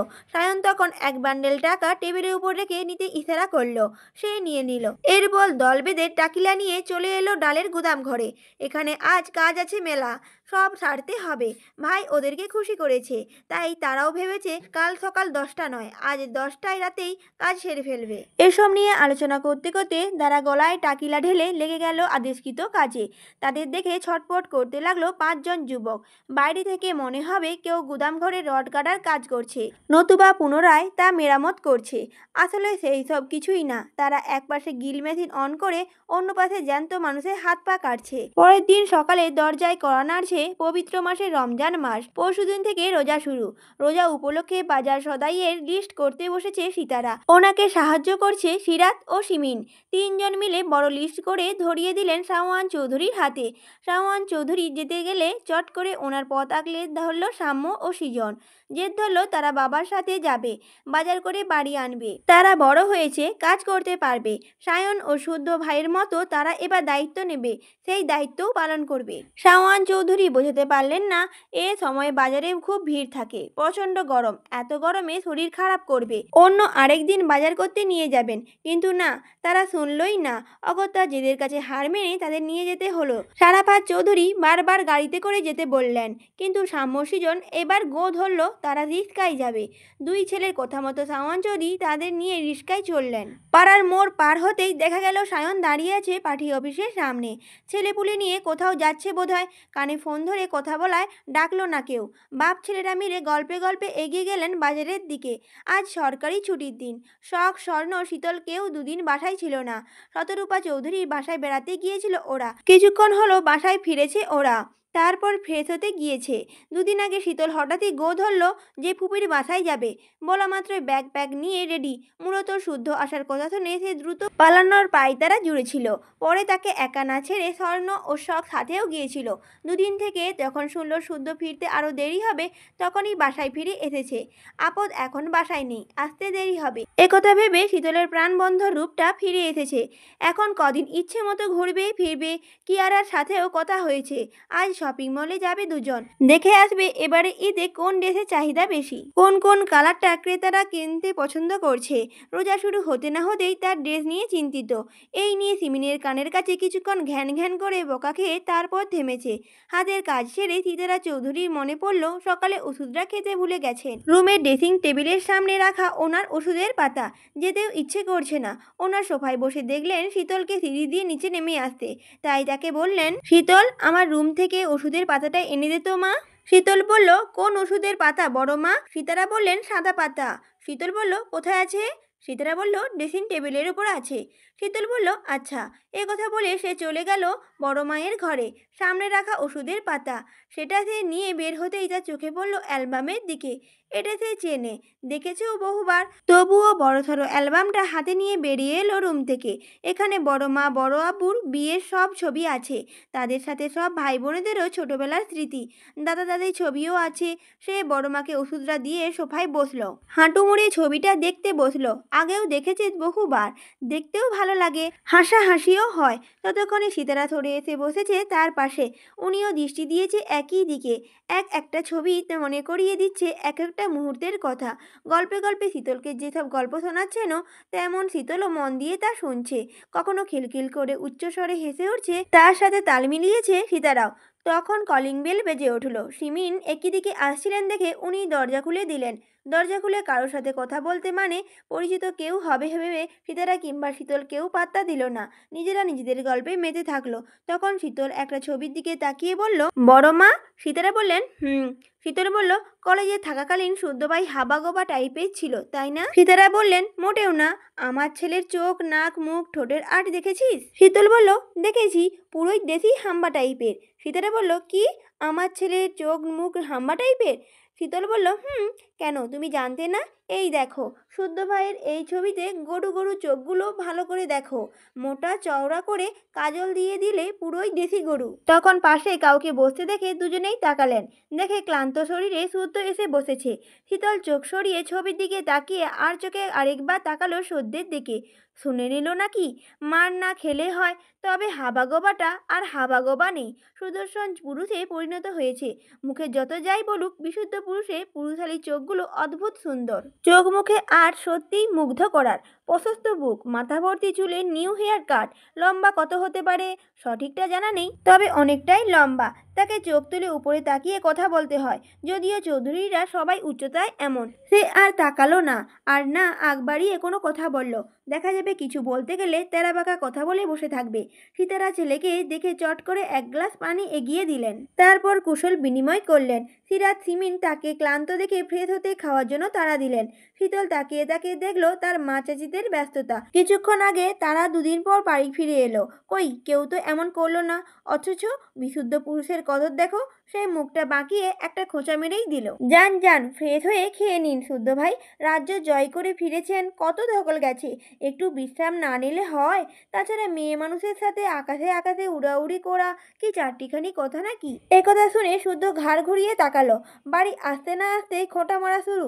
এরপর শুরু করবে জ্বালাতন করা। ফলস্বরূপ তার শক্ত হাতে মার খেয়ে এরপর যদি থামে। তাকে তাকাতে দেখে শীতল উঠে দাঁড়িয়ে সিঁড়ির দিকে যেতে যেতে পুনরায় শুনিয়ে শুনিয়ে বলল, মানুষ রাজ্য জয় করে আসে, অনেক অনেক টাকা ইনকাম করে, অথচ কাউকে কিছু নিয়ে আফসোস করে, সেটা আবার কেড়েও নেয়। হায়রে দুনিয়া, পৃথিবীতে মানবিকতা বলে কিচ্ছু নেই। আল্লাহ এসব জল্লাদদের তৌফিক দান করো। রমজানের উশিলায় এদের মনে মায়া দাও, আমিন। আজ প্রায় দুদিন হলো আহনাফের সঙ্গে কোনোভাবে যোগাযোগ করা যাচ্ছে না। ফোন বন্ধ, মাঝে মাঝে কল ঢুকেও কল রিসিভ করছে না সে, আর না নিজের অবস্থানের কথা জানাচ্ছে। একমাত্র ছেলের খোঁজ নিতে না পেরে আহনাফের বাবা মা অস্থির হয়ে উঠেছে। পরিচিত যাদের জানে চিনে তাদের থেকে খোঁজ পাননি তারা। অগত্যা ভেবেই নিয়েছে শখের সাথে বোধহয় কিছু হয়েছে, নয়তো বলা নেই কোয়া নেই এভাবে হঠাৎ ফোন বন্ধ করবে কেন? আর যোগাযোগ বন্ধ করার কারণটাই বা কি? এসব ভেবেই ওনারা রওনা দিয়েছেন চৌধুরী বাড়ি যাওয়ার উদ্দেশ্যে। সরাসরি কথা বলা দরকার। ছোট ছোট সমস্যাগুলোই একটা সময় বিরাট আকার ধারণ করে। মোট কথা মাত্রই কদিন হলো ওদের এঙ্গেজমেন্ট হয়েছে। এর মধ্যে কি এমন হলো যে যোগাযোগ বলা বন্ধ করে দিল? কই আহনাফ তো এতদিন এমন কিছু করেনি। হ্যাঁ, বহুবার রাগ করেছে, কিন্তু এভাবে একেবারে লাপাত্তা হয়ে যায়নি। অর্থাৎ বুঝতে হবে ঘটনাটা অন্য কিছু। তবে অন্য কিছুটা কি গিয়েই না হয় জানা যাবে। এদিকে এত কিছু ঘটে যাচ্ছে, অথচ সব কিছুই জানে না। জানবেই বা কিভাবে? রুমে ফোন রেখে ভাই বোনেদের সঙ্গে বাগানে এসেছে সে। শ্বশুর শাশুড়ি ননদ একের পর এক কল করেই যাচ্ছে, গুণাক্ষরও টের পায়নি সে। ফোন সাইলেন্ট থাকায় আশেপাশে কারোর কানে পৌঁছায়নি ফোনের টোন। দুপুরে খেয়ে বই পড়তে পড়তেই ঘুমিয়েছিল একটু। বিকেলে ফ্রেশ হয়ে একটা বই হাতে নিয়েই সাম্য সৃজনকে নিয়ে বাগানে এসেছে। শীতল নাকি ডাকছে। এসে দেখে শীতল গাছে উঠে বসে আছে। স্বর্ণ ঘাসের ওপর বসে আছে দেখে মনে হচ্ছে তাকে জোর করে ঘুম থেকে টেনে তোলা হয়েছে। সব স্বর্ণের দিকে একবার তাকিয়ে উপরে তাকালো। শীতল মগডালে বসে পা দুলাতে দুলাতে পেয়ারা খাচ্ছিল। ওড়না কোমরে পেঁচিয়ে রাখা। শখ তাকে দেখে নিজেও ঘাসের ওপর বসলো। শীতল তখন 4টা পেয়ারা ছুঁড়ে দিল ভাই বোনের দিকে। সাম্য সৃজন শখ স্বর্ণ কামড় বসালো ভাসা ভাসা পেয়ারায়। লাল পেয়ারা, খেতে খুবই মজা। পেয়ারার কামড় বসিয়ে কিছু একটা ভেবে শীতল শখকে ডাকলো। শখ আপু। শখ বলল, হুম। শীতল বলল, তোমার হবু শাশুড়ির অ্যান্টিনায় সমস্যা আছে নাকি? ছোট বোনের মুখে হবু শাশুড়ির নামে একথা শুনে ভেবাজাকা খেয়ে গেল শখ। পেয়ারা জীবনও থামিয়ে চোখ তুলে তাকালো দাঁড় বের করে হাসা শীতলের দিকে। বোনকে তাকাতে দেখে শীতল সাহস পেল। সে বুক ভরে দীর্ঘশ্বাস টেনে বলল, আমার মনে হয় সমস্যা আছে। শখ বলল, ছি ছি, এসব কি বলছিস শীতল? এসব বলতে নেই। শীতল বলল, তুমিই বলো, সমস্যা না থাকলে ভাইয়ার একটা ছোট ভাই ডাউনলোড করলো না কেন? করলে তোমার সাথে আমিও ওই বাড়িতে আস্তারা গেড়ে বসতাম। শখ বিস্ময় নিয়ে তাকিয়ে আছে। এই পাঁজিটা কী সব বলে? বোনের মুখ দেখে শীতলের পেট পেটে হাসি পেল, কিন্তু হাসল না। বরং শখকে আরেকটু ভরকে দিতে বলল, তোমার শ্বশুরকে ফোন দিয়ে বলো আরেকটা ছেলে ডাউনলোড দিতে। কাজকর্ম যা করার এখন থেকেই শুরু করতে বলো। কানা বোচা যেমনই হোক, ছেলে হলেই হবে। দাও দাও, এক্ষুনি ফোন দাও। এমনিতে অনেক দেরি হয়েছে, তাছাড়া শুভ কাজে দেরি করতে নেই। একথা বলে শীতল থামতেই সাম্য গেটের দিকে উঁকি ঝুঁকি মেরে একটা সাদা গাড়ি বাড়ির মধ্যে আসতে দেখে বলল, শীতল আপু গাছ থেকে নামো, শুদ্ধ ভাই কিন্তু বাসাতেই আছে। তোমার জন্য আমাদেরকেও না পানিশমেন্ট পেতে হয়। শীতল বলল, এই এই বেয়াদব, আমি তোর শুদ্ধ ভাইকে ভয় পাই? জানিস তোর পিয়ারের শুদ্ধ ভাই আমাকে ভয় পায়। এই আমাকে, এই শীতলকে ভয় পায় ওই সোয়াইপ শুদ্ধ ভাই। শ্যাম বলল, যা, ঢম মারার আর জায়গা পাও না। শীতল বলল, কি? আমি ঢম মারছি? আমি প্রমাণ দেব, দেখবি? শীতল বলল, ঠিক আছে, আগামীকাল শুক্রবারেই প্রমাণ দেব, তখনই মিলিয়ে নিস আমার কথা। এই শীতল মিথ্যা বলে না রে পাগলা, বলে না। শ্যাম বলল, ঠিক আছে। শখকে পচিয়ে শীতল এবার স্বর্ণকে বলল, আপু 3 রাস্তার মোড়ে বড় একটা কসমেটিকের দোকান আছে না? ওই দোকানের মালিকের ছেলেটার নাম রিহান। সে তোমাকে খুব পছন্দ করে, কিন্তু ভয়ে বলতে পারে না। সে আমাকে 2 ডজন চুড়ি ঘুষ দিয়েছে তোমাকে কথাটা জানানোর জন্য। স্বর্ণ বলল, ও। শীতল বলল, সে আরও বলেছে আমি তাকে দুলাভাই ডাকলে আরও অনেক কিছু দেবে। স্বর্ণ বলল, ডেকেছিস? শীতল বলল, না। স্বর্ণ বলল, কেন? শীতল বলল, তুমি রাগ করবে তাই পারমিশন না দিলে আমি বলবো না। স্বর্ণ বলল, দুলাভাই হিসেবে তাকে পছন্দ হয়েছে? শীতল বলল, না। স্বর্ণ বলল, কেন? শীতল বলল, বেটার দাঁত হলুদ, দেখলে মনে হয় 12 মাস জন্ডিসে ভোগে। আহানা ভাইয়ের মতো স্মার্ট না, কিন্তু আমার মতো কিউট মেয়ে দুলাভাই হতে হবে স্মার্ট, হ্যান্ডসাম, চকলেট বট টাইপ, নয়তো সমাজে মুখ দেখানোর উপায় থাকবে না। স্বর্ণ বলল, তাহলে কি ক্যান্সেল? শীতল বলল, ক্যান্সেল। স্বর্ণ বলল, তাহলে চুড়িগুলো ফেরত দিয়ে দিস, আগে দাঁতের চিকিৎসা করতে, তারপর তোকে শাড়ি বানানোর চিন্তা করতে বলি। এভাবে কোথায় কোথায় গল্পে গল্পে ভাই বোনেরা মিলে দুষ্টুমি করতে লাগলো। তখন থেকে নিঃশব্দে শুদ্ধ উপস্থিত হলো। তাকে দেখা মাত্রই সবাই চুপ। শীতল পাতার আড়ালে নিজেকে লুকানোর চেষ্টায়। শুদ্ধ সব কটার মুখ দেখে জানালো আহানাবের বাবা মা এসেছে। ভদ্রভাবে সবাই গিয়ে যেন দেখা করে আসে। অহেতুক হিহি করলে এক একটাকে মেরে গাছে ঝুলিয়ে রাখবে। ভাইয়ের কথা শুনে স্বর্ণ, শখ, সাম্য, সৃজন ভদ্র বাচ্চার মতো ধীরে সুস্থে হেঁটে বাড়ির দিকে গেল। এবার শুদ্ধ মুখ তুলে তাকালো পাতার আড়ালে থাকা শীতলের দিকে। বুঝিতে বাকি নেই যে ধরা পড়ে গেছে, তাই শীতল বোকা বোকা হাসলো। হেসে হেসে বলল, কতদিন পর আপনাকে দেখলাম শুদ্ধ ভাই, এত শুকিয়ে গেছেন কেন? শুদ্ধ বলল, মেয়েদের সাথে উড়াউড়ি করা চারটেখানি কথা না, তাই না? শীতল বলল, হ্যাঁ হ্যাঁ, কথাটা চেনা চেনা লাগছে, কোথায় যেন শুনেছিলাম।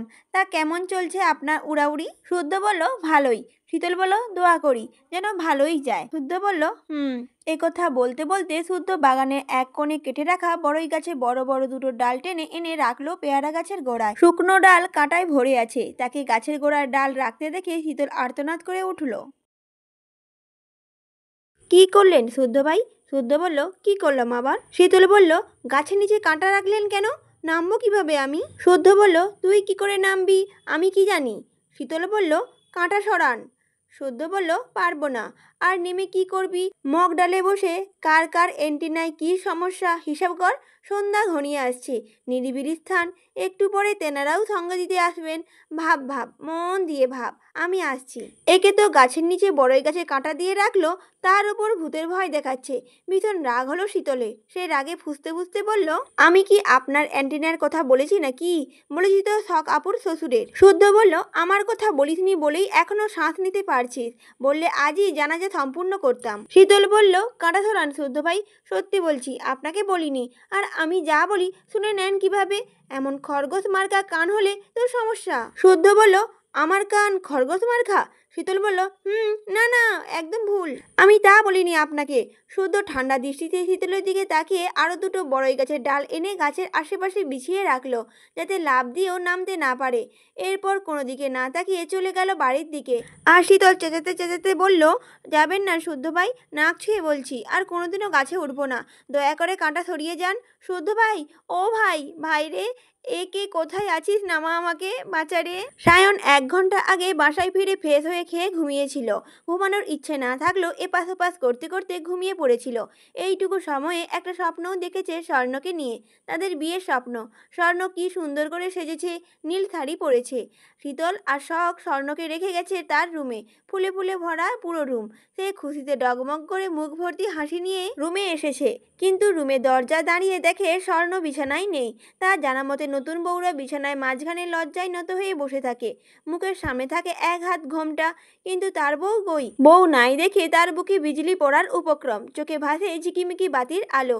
সে পাগলা ভেড়ার মতো এদিক ওদিক পানে তাকিয়ে তাকে খুঁজিতে থাকে প্রাণপ্রিয় বউকে। খুঁজিতে খুঁজিতে দেখে স্বর্ণ চুপ করে সিলিংয়ের উপর পা ঝুলিয়ে বসে আছে। তাকে ফ্যানের উপর বসে থাকতে দেখে সে সুধায়, এ কি, তুই ওখানে কেন? নেমে আয় বউ, আজ না আমাদের সোহাগরাত। স্বর্ণ বলল, সোহাগরাত না ছাই। সায়ন বলল, ও মা, একই কথা, বিয়ে হয়ে গেছে আমাদের, আর নেই ভাবনা, আর নেই চিন্তা, দুটো নেমে আয় যান, দুজন মিলে করে ফেলি বেবি আনার প্ল্যান। স্বর্ণ বলল, না সায়ন ভাই, আমি আপনার সাথে বাসর করব না। সায়ন বলল, কেন সোনা, কি অপরাধ আমার, কি করেছি আমি বল? স্বর্ণ বলল, আপনি কেন ক্যাটকেটে হলুদ শর্ট পরে বিয়ে করতে গেলেন না কেন বলুন? সায়ন বলল, আমার তো হলুদ কালার শর্ট নেই সোনা, তোর হলুদ শাড়ি কেটে না হয় একটা বানিয়ে দিস। কথা বলতে না বলতে স্বর্ণ লাফ দিয়েছে তার উপর। সেই স্বর্ণকে ক্যাচ করে জাপটে ধরে পাগলের মতো চুমু দিতে শুরু করেছে। চুমুতে চুমুতে ভরিয়ে দিয়েছে স্বর্ণের চোখ, গাল, ঠোঁট, থুতনি, গলা ও মসৃণ গিবা। এতদিনের অপেক্ষা তর যে হয় না। কম্পিত হাতে খুলেও ফেলেছে বইয়ের পরনের শাড়ি, মুখ ডুবিয়েছে গলায়।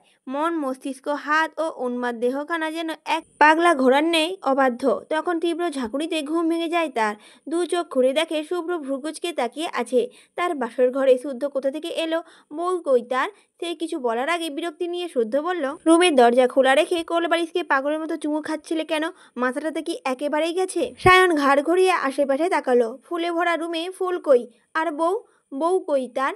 সে আবার মাথা চুলকে আমতা আমতা করে বলল, আমার বউ কোথায়? এখানেই তো ছিল। শুদ্ধ বলল, ডাস্টবিনে ফেলে এসেছি, যাও ধুলো ঝেড়ে তুলে নিয়ে এসো। আসার সময় বাবা কির জন্য ডাকছে শুনে এসো। সায়ন বলল, বাবা ডাকছে? শুদ্ধ বলল, হুম।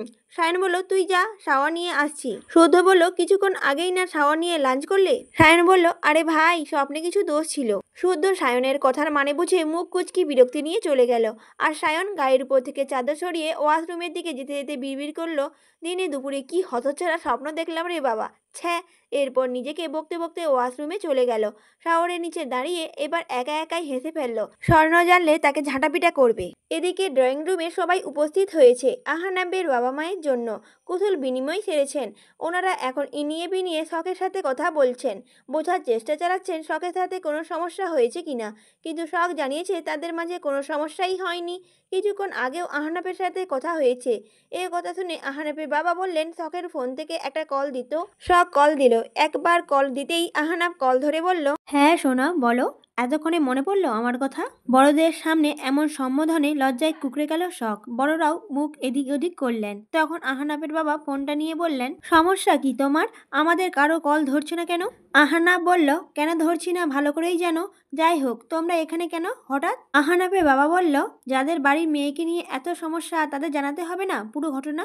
আহনাফ বলল, না, বাসায় যাও। আহনাফের বাবা বলল, একথা আগে ভাবা উচিত ছিল। আহনাফ বলল, কথা বাড়িও না বাবা, বাসায় যাও। ওনাদের বাবা ছেলের কথা শুনে ভ্রু কুচকে তাকিয়ে আছেন সারাভাত চৌধুরী। শাওয়ান চৌধুরীরও কপালে চিন্তার ভাঁজ। শুদ্ধ দুই হাত পেছনে মুড়ে রাজকীয় ভঙ্গিমায় দাঁড়িয়ে আছে, বোঝার চেষ্টা করছে মূল ঘটনা। কথা শুরুটা মোটেও তার পছন্দ হয়নি তার। এরা বাবা ছেলে উল্টাপাল্টা কিছু বললে আজই ধোলাই দিতে খামতি রাখবে না সে। পেট পুড়ে ধোলাই খাইয়ে এরপর বাসায় পাঠাবে। তার আবার অহেতুক পায়তারা সহ্য হয় না। তখন ভেজা চুল মুছতে মুছতে দ্রুত পায়ে নেমে এলো সায়ন। তার গলায় ঝুলানো হালকা আকাশি রঙা তোয়ালে, পরনে মেরুন টি শার্ট ও কালো ট্রাউজার। সিঁড়ি বেয়ে নামতে নামতে চোখাচোখি হলো স্বর্ণের সাথে। তাকে অসময়ে গোসল করতে দেখে ভ্রু কুচকে তাকিয়ে আছে সে। সায়ন গা ঘেঁষে দাঁড়ালো একদম স্বর্ণের পাশাপাশি। বাকিরা আহনাফদের কথা শোনার মগ্ন। তখন স্বর্ণ কণ্ঠস্বর খাদে নামিয়ে বলল, অসময়ে গোসল করলে কেন? সায়ন বলল, কোনো কথা বলবি না বেয়াদব, বিয়ে করতে বলি করিস না, তাহলে স্বপ্নে আসিস কেন? দূরে যা, যা বলছি। স্বর্ণ তার আগামাথা কিছুই বুঝল না। এদিকে আহনাবের বাবা পারছে না ছেলেকে দু থাপ্পড় দিতে। যখন সারাফাত চৌধুরী গলা খাকারি দিয়ে সবার দৃষ্টি আকর্ষণ করলেন, তারপর নিজে কথা বলার জন্য হাত বাড়িয়ে ফোন চাইলেন। আহনাবের বাবা ফোন এগিয়ে দিলে সারাফাত চৌধুরী স্বভাব সুলভ গুরু গম্ভীর কণ্ঠে বললেন, কি হয়েছে আহনাব, কোনো সমস্যা? হঠাৎ ওনাকে দেখে আহনাব ভেবাচেকা খেয়ে গেল। সে দ্রুত নিজেকে সামলে সালাম দিল। সারাফাত চৌধুরী বাড়তি কথায় না গিয়ে আসল প্রসঙ্গে কথা তুললেন।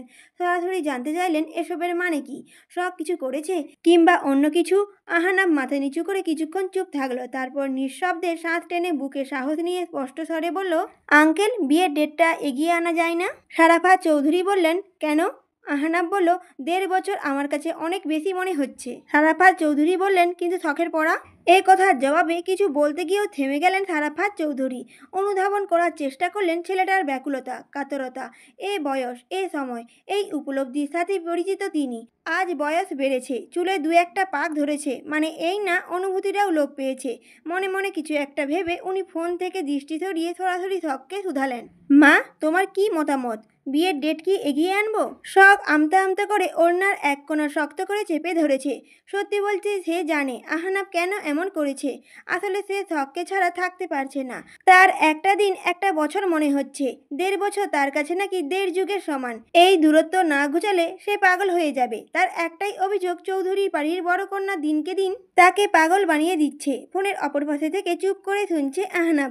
সে এক মনে আল্লাহর কাছে ডেকে যাচ্ছে যাতে শখ মুখ ফুটে তার সম্মতি জানায়। তারাপাত চৌধুরীও দেখছে আহনাফের অস্থিরতা আর শখের নির্লিপ্ততা। তখন সায়ন মুখ খুলল, আহনাফের উদ্দেশ্যে বলল, ডেট এগোবে ঠিক আছে, কিন্তু শখের পড়াশোনার কথা আগে ভাবতে হবে। এতদিন এত কষ্ট করে তীরে এসে তরি ডুবানো যাবে না। গার্ডিয়ান হিসেবে তোমাকেও তো বুঝতে হবে আহনাফ, ডাক্তারি পেশাতে অন্যের সাথে গুলিয়ে ফেললে চলবে না। একথা শুনে আহনাফের মুখটা মলিন হয়ে গেল। এবার শাওয়ান চৌধুরী বললেন, আবার কবে দেশে ফিরবে বাবা? আহনাফ বলল, 3 মাস পর। শাওয়ান চৌধুরী বললেন, তুমি কি 3 মাস পর বিয়ের অনুষ্ঠান সারতে চাচ্ছ? আহনাফ বলল, জি আঙ্কেল। শাওয়ান চৌধুরী বললেন, শখকেও নিয়ে যাবে? আহনাফ বলল, জি, আমি এই 3 মাসে সব ব্যবস্থা করে ফেলবো। শাওয়ান চৌধুরী বললেন, তা না হয় বুঝলাম, কিন্তু এইভাবে তো পড়াশোনা ব্যাড ইফেক্ট পড়বে। আহনাফ বলল, আমি আছি, সব সামলে নেব ইনশাল্লাহ। এ পর্যায়ে আহনাফের বাবা প্রচণ্ড বিরক্ত হলেন। এবার ধমকে উঠে বললেন, এবার কিন্তু বাড়াবাড়ি করছো আহনাফ। হুট করে দেশ ছেড়ে আপন মানুষ ছেড়ে পড়াশোনার ইফেক্ট পড়বে, এটা তো ভুল বলেনি ওনারা। বারণ শুনছো না কেন? সমস্যা কি তোমার? ওনার ধমকে থমকে গেল ড্রয়িং রুম। শখও নীরবে কাঁদতে লাগলো। তবুও আহনাফ দমল না। সেই মলিন মুখে জবাব দিল, ওকে ছাড়া আমার উপরেও খুব বাজে ইফেক্ট পড়ছে বাবা। এই আমিটা দিন দিন বড্ড বেশি এলোমেলো হয়ে যাচ্ছি। বউ আমার, বিয়ে করব আমি, তাহলে আগে করলে কি সমস্যা? ওকে আজ হলেও আমার কাছে আসতে হবে, কাল হলেও। তাহলে আগে পিছের হিসাব করে কি লাভ? নিজেদের কথা সাইডে রেখে আমার কথাটা ভাবো প্লিজ। থমকে গেল সবাই, কথা হারিয়ে গেল। একটা ছেলে কতটা ভালোবাসলে এভাবে সবার সামনে প্রিয় মানুষটাকে কাতর সুরে চাইতে পারে, আপন করার আকুলতা দেখাতে পারে? আহনাফের কথায় শখের বুক পাঁজর ভেঙে এলো। বলা বাহুল্য, এই কদিনে মানুষটার প্রতি তারও মায়া পড়ে গেছে। একটু একটু করে ভালোবাসতে শিখেছে। সেও চায় মানুষটাকে। শখকে কাঁদতে দেখে সবাই মুখ চাহাচাহি করলো। তখন শুদ্ধ এগিয়ে এসে বসলো বোনের পাশে। হাত বাড়িয়ে ফোনটা হাতে নিল। আহনাফ শুদ্ধকে দেখে সালাম দিল। শুদ্ধ জবাব নিয়ে বাড়তি কোথায় না গিয়ে সরাসরি শখের উদ্দেশ্যে প্রশ্ন ছুড়ল, আহনাফ স্পষ্টভাবে তোকে চাইছে, এবার বল তুই কি চাস? শুদ্ধ বলল, মুখ খুল, জবাব দে। রাজি থাকলে জানা, না থাকলেও প্রয়োজনে আহনাফকে ক্যান্সেল করে দেব। পৃথিবীতে ভালো ছেলের অভাব নেই। এই কথা শুনে শখ যেন আঁতকে উঠল। ভেজা চোখ তুলে তাকালো ভাইয়ের দিকে। আহনাফকে ভালোবেসে ফেলেছে। পরিস্থিতি যা, এখন মুখে কিছু বলতে হবে, কিন্তু কিভাবে বলবে সেও রাজি। 3 মাস পর বিয়ে হলো, তার কোনো সমস্যা নেই।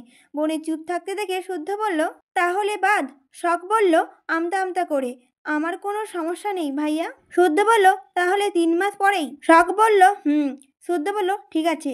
তখন শাওয়ান চৌধুরী কথা ধরলেন, কিন্তু তোর পড়াশোনা? একথার জবাব শখের দেওয়া হলো না, কারণ আহনাফের চোখে চোখ রেখে শুদ্ধ পুনরায় তাকে জিজ্ঞাসা করে বসলো, শখের পড়াশোনা নিয়ে আপত্তি আছে তোমার? আহনাফ বলল, না।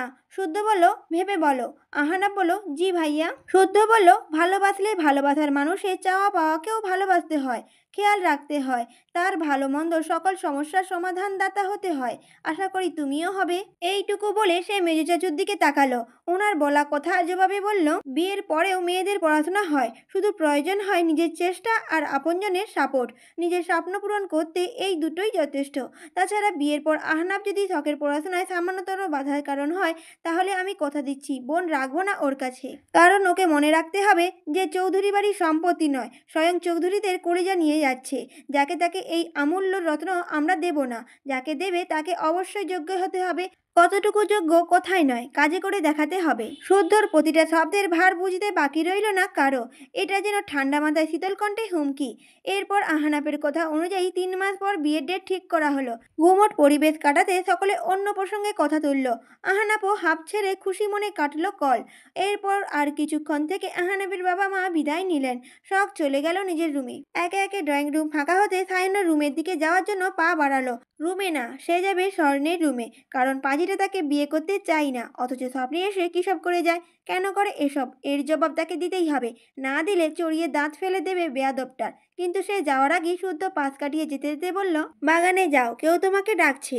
এই কথা বলে শুদ্ধ রুমে চলে গেল। সায়ন ভেবেছে স্বর্ণ বোধ হয়, তাই সেও পা বাড়ালো বাগানের দিকে, কিন্তু গিয়ে কাউকে দেখলো না। খুঁজলো এদিক ওদিক। হঠাৎ কারো কান্নার শব্দে আর একটু এগিয়ে যেতেই কান্নার শব্দ তীব্র হলো। ভালো করে খেয়াল করে দেখলো স্বর্ণ নয়, শীতল গাছের উপর বসে ভ্যাঁ ভ্যাঁ করে কাঁদছে। গাছের নিচে কাঁটা বিছিয়ে রাখা। তাকে দেখা মাত্রই সায়ন বিচলিত হয়ে বলল, একই কাণ্ড, ওখানে কেন তুই? আর এভাবে কাঁটা বিছিয়ে রাখা কেন? শীতল কাঁদতে কাঁদতে বলল, ওই কুত্তা বিছিয়েছে। সায়ন বলল, কুত্তা? কুত্তা এভাবে কাঁটা বিছিয়েছে? বলিস কি? এ দেখি ডিজিটাল কুত্তা। ওকে তো জাদুঘরে রেখে আসা উচিত। সেই তাদের নামকরণ করা উচিত কাঁটা বিছানো কুত্তা। অন্য সময় হলে সায়নের কথা শুনে শীতল খিলখিল করে হাসতো, কিন্তু এখন মোটেও হাসতে ইচ্ছে করছে না তার। তাই নাক টেনে ফোপাতে ফোপাতে জবাব দিল শীতল, এই কুত্তা সেই কুত্তা নয়, এটা মানুষ কুত্তা। সায়ন বলল, মানুষ আবার কুত্তা হয় কিভাবে? কি বলিস পাগলের মতো? কাঁটা সরাই, নেমে আয় দেখি। একথা বলে সায়ন একে একে কাঁটাগুলো সরাতে শীতল গাছ থেকে নেমে এলো। কোমরে গুজে রাখা ওড়নাটা ঠিকঠাক করে ধপাধপ পা ফেলে ছুটলো বাড়ির ভিতরে। দৌড়ে সিঁড়ি দিয়ে চলে গেল শুদ্ধর রুমে। ভিজিয়ে রাখা দরজা খুলে দেখলো শুদ্ধ খালি গায়ে দাঁড়িয়ে ফোনে কথা বলছে। সে রাগে ফসফস করে কোনো মতে নিজেকে সামলে তার রুমে চলে গেল। ওয়াশরুমে গিয়ে মাথাতে পানি দিল, তারপর ভেজা চুল মুছে ধপ করে শুয়ে পড়লো বিছানার উপর। খানিক পরে মাগরিমে আজান দিল। সন্ধ্যার নাস্তা করার জন্য সিরাজ সবাইকে ডাকছে, সেও গেল। সায়ন বাদে একে একে সবাই হাজির হয়েছে। শুদ্ধ কোথাও যাবে বোধহয় রেডি হয়ে নিচে নেমেছে। শীতল তাকে দেখা মাত্রই থমথমে মুখে সোফা ছেড়ে মেঝেতে বিছানায় কার্পেটের উপর বসলো।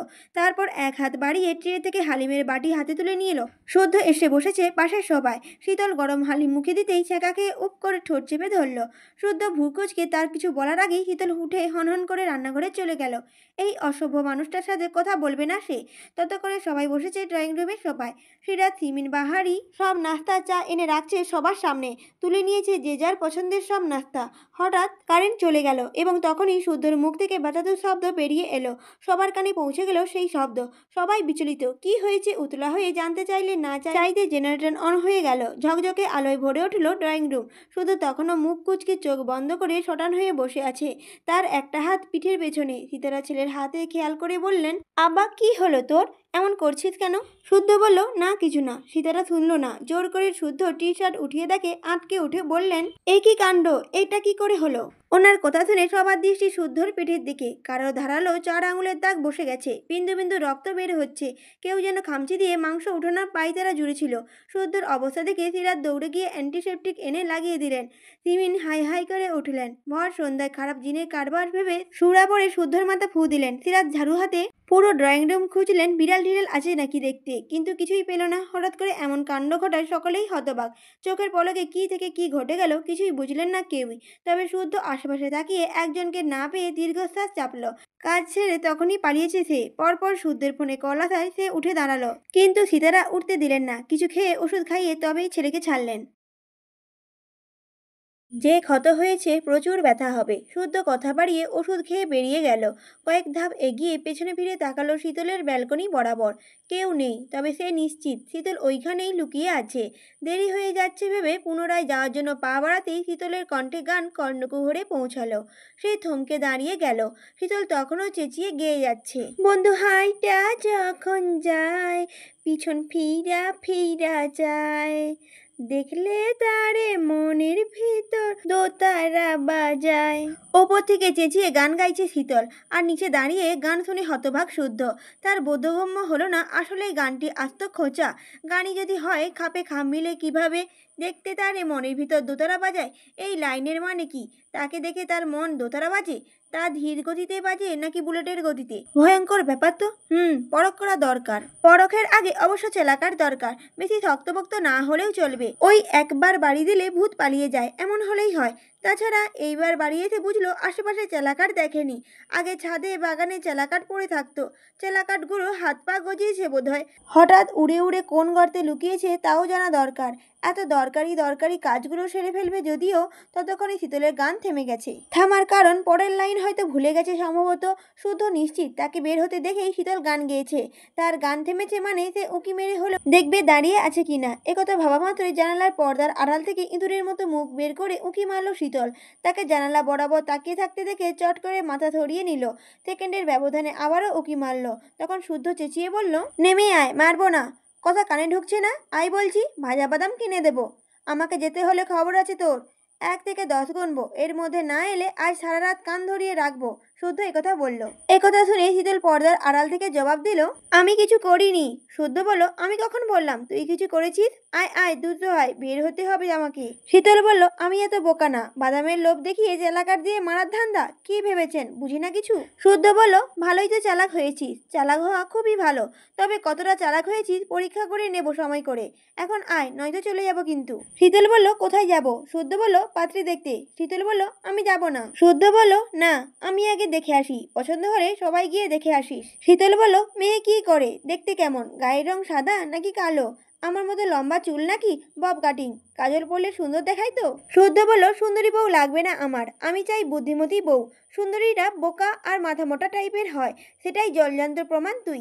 একথা শুনে শীতলের মুখে হাসি মিলিয়ে গেল, মন ভার হলো। সে মুখ গোমড়া করে জবাব দিল, চোখের সামনে থেকে বিদায় হন, নামবো না আমি। শুদ্ধ বলল, ওকে, আচ্ছা শোন, একটা কাজ করে দিতে পারবি? করলে কচকচে 500 টাকা নোট দেবো। শীতল বলল, কি কাজ শুদ্ধ ভাই? শুদ্ধ বলল, একটা মোটা চেলাকাঠ আমার রুমে রেখে আসবি। আজকাল বাড়িতে জঙ্গলি বিড়ালের উপদ্রব বেড়েছে, মুখের ভাষাও জঘন্য, সায়স্তা করা লাগবে। এসে যদি দেখি কাজ কমপ্লিট করেছে, তাহলে সাথে সাথে টাকা পেয়ে যাবি। একথা বলে শুদ্ধ সময় দেখে দ্রুত পায়ে বেরিয়ে গেল চৌধুরী বাড়ির গেট পেরিয়ে। শুদ্ধ চালাকিও ধরে ফেলেছে সে, তবে চালাকি খাটলো না দেখে খিলখিল করে হেসে উঠল। শুদ্ধকে জব্দ করতে পেরে খুশির অন্ত নেই। দুটো ডানা থাকলে আকাশে এক্ষুনি 2 চক্কর মেরে আসতো। সন্ধ্যায় বাড়ির সদস্যের সামনে ওই দুঃসাহসিকতার কাজ করতে পেরে মন যেন পুরো পৃথিবীর সামনে বলতে চাচ্ছে, পৃথিবী এত সুন্দর কেন, সুখ এত শান্তির কেন। একথা বলে সে ধারালো নখের দিকে তাকিয়ে নখের উপর চুমু খেলো। তারপর কায়দা করে ভ্রু জোড়া নাচিয়ে দুষ্টু হেসে বলল, আসবি আর লাগ দে, আজ পিঠে দিয়েছি, এবার মুখে দেব। সুন্দরী মেয়েদের সাথে উড়াউড়ি করার স্বাদ জন্মের মতো ঘুচিয়ে দেব। মুখ ভেঙচিয়ে দিয়ে কথাটা বলে স্মরণ হলো শুদ্ধ পাত্রী দেখার কথা বলল।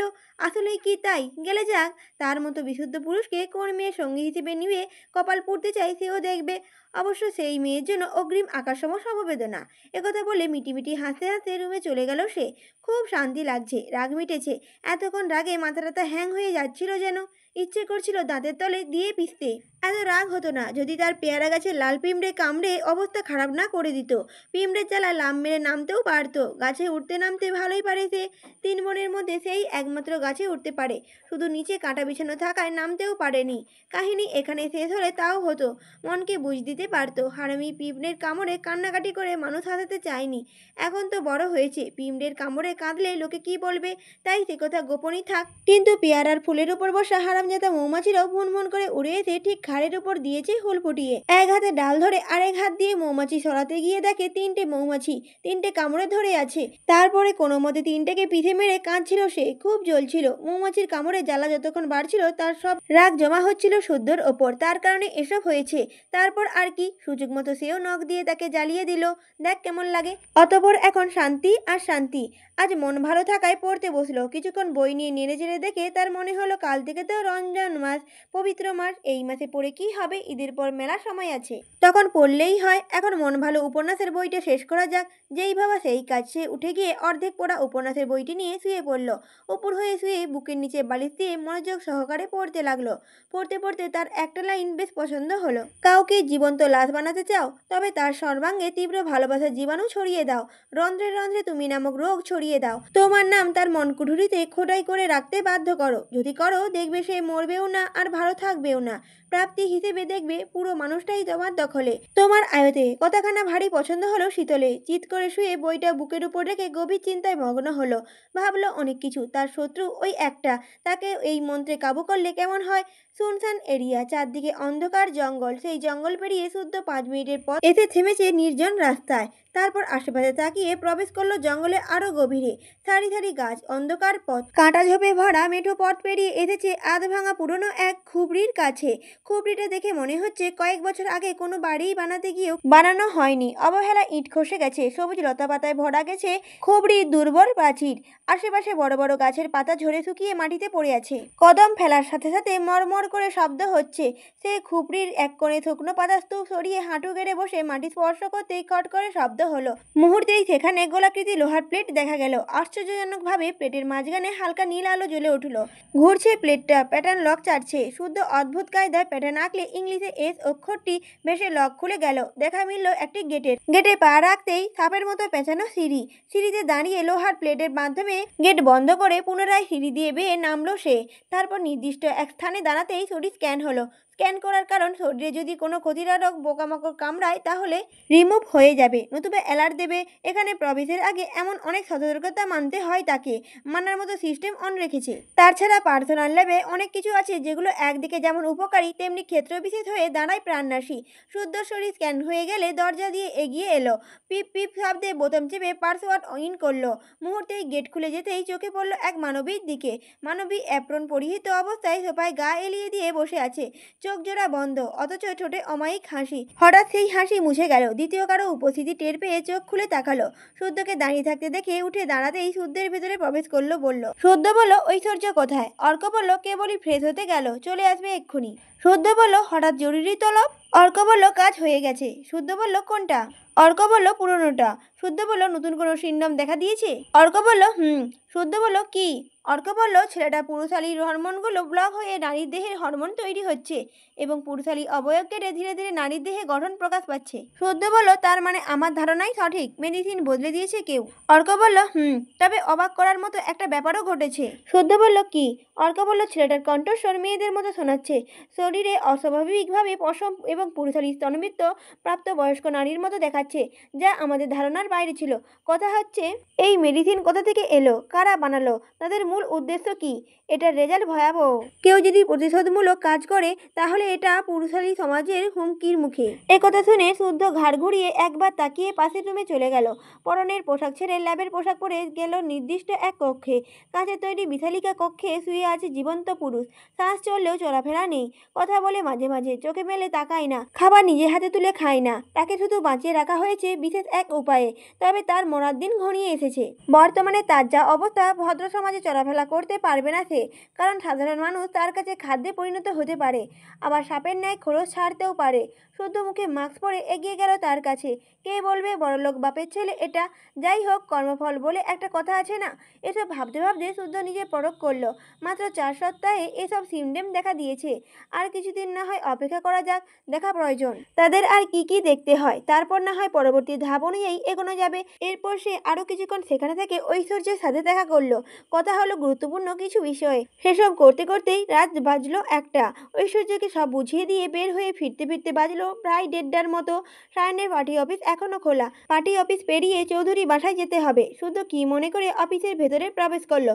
তাকে দেখা মাত্রই আজম সহ সকলেই ব্যতিব্যস্ত হয়ে গেল। সাহারিয়া ভাইয়ের ছোট ভাই, মানে তাদেরও ভাই। মুখে মুখে শুদ্ধকে ভাই ভাই ডেকে ব্যস্ত রাখতে চাইলেও খুব একটা লাভ হলো না। শুধু চট করে চেয়ার ছেড়ে উঠে দাঁড়ালো। তারপর আজমকে বলে বসলো, ভাইয়া কোথায়? বাড়তি কথা নয়, কাজের কথা বলো।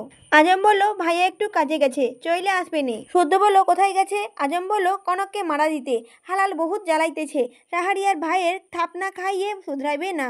আপনি বসেন ভাই, ঠান্ডা খান। শুদ্ধ বলল, কনক মানে সিদ্দিকের চেলা? আজম বলল, হ ভাই। শুদ্ধ বলল, কি করেছে সে?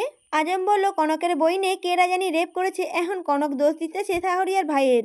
পুলিশ কেসও করেছে, পুলিশ আইছিল কিছুক্ষণ আগে। শুদ্ধ বলল, তার মানে ভাইয়া এখন থানায়, তাই তো? আজম বলল, হ। না মানে হয়েছে কি ভাই? এই শুদ্ধ বলল, চলো। আজম বলল, ভাই কিতাছি যে চৌধুরী বাড়িতে জানাইতে মানাই করেছিল সাহারিয়ার ভাইরে, জানাইলে আমারে আগে কোপাইবে কইছে। সকালটা হইলেই ভাইয়ে জামিন পাইয়া যাইব, আপনি থানায় যাইয়েন না ভাই, সাহারিয়ার ভাইরে গোসা করব। শুদ্ধ শুনল, তারপর এক পকেটের হাত গুজে আজমের কাঁধে হাত রেখে হাঁটতে হাঁটতে বলল, তোমার সাহারিয়ার ভাই নির্বাচনে দাঁড়াবে, জানো তো? শুদ্ধ বলল, এসব কেস ভাইয়ার নামে আগে পিছে থাকলে তার নির্বাচন করার স্বাদ ঘুচে যাবে। রাজনীতি করো, অথচ সিদ্দিকের চাল ধরতে পারোনি। সিদ্দিকের এখন একটাই লক্ষ্য, ভাইয়াকে নির্বাচন করতে না দেওয়া। এই জন্যই কনকের বোনের কেসটা ভাইয়ের ঘাড়ে চাপাতে চাচ্ছে হয়তো, যাতে কেস জারি হয় তার নামে। নির্বাচনের আগে ভাইয়াও মুখ থুবড়ে পড়ে। যদি ভাইয়াকে ভালোবাসো এবং তার স্বপ্ন পূরণ করতে চাও, তাহলে চলো যাই গা, রাতের দাগ রাতেই মুছে ফেলি। দাগ পড়বে না, দাগ অবহেলা করতে নেই। কোনো দাগ কারো জীবনে মোড় ঘুরিয়ে দেয় বলা মুশকিল। তার কথাগুলো আজম হতবাক হয়ে শুনল। আসলেই তো, এভাবে তো ভেবে দেখেনি। এই জন্য শিক্ষিত মানুষের সাথে চলা উচিত, কারণ এরা জানেও বেশি, জ্ঞান রাখেও বেশি। দুজন কথা না বাড়িয়ে চলল থানার দিকে। যেতে যেতে শুদ্ধ ফোনে কারোর সাথে কথা বলল। কথাগুলো শুনে মনে হলো কোনো বড় মাপের মানুষ। এটাও বুঝলো শুদ্ধ রাজনীতিবিদের সাথে যোগাযোগ আছে। সঙ্গে এটাও বুঝলো সায়নের জামিন হলো বলে থানায় অলরেডি জানানো হয়ে গেছে। ঘটনা বুঝে আজম হঠাৎ আমতা আমতা করে বলল, ভাই একখান কথা কইতাম, অনুমতি পাইলে।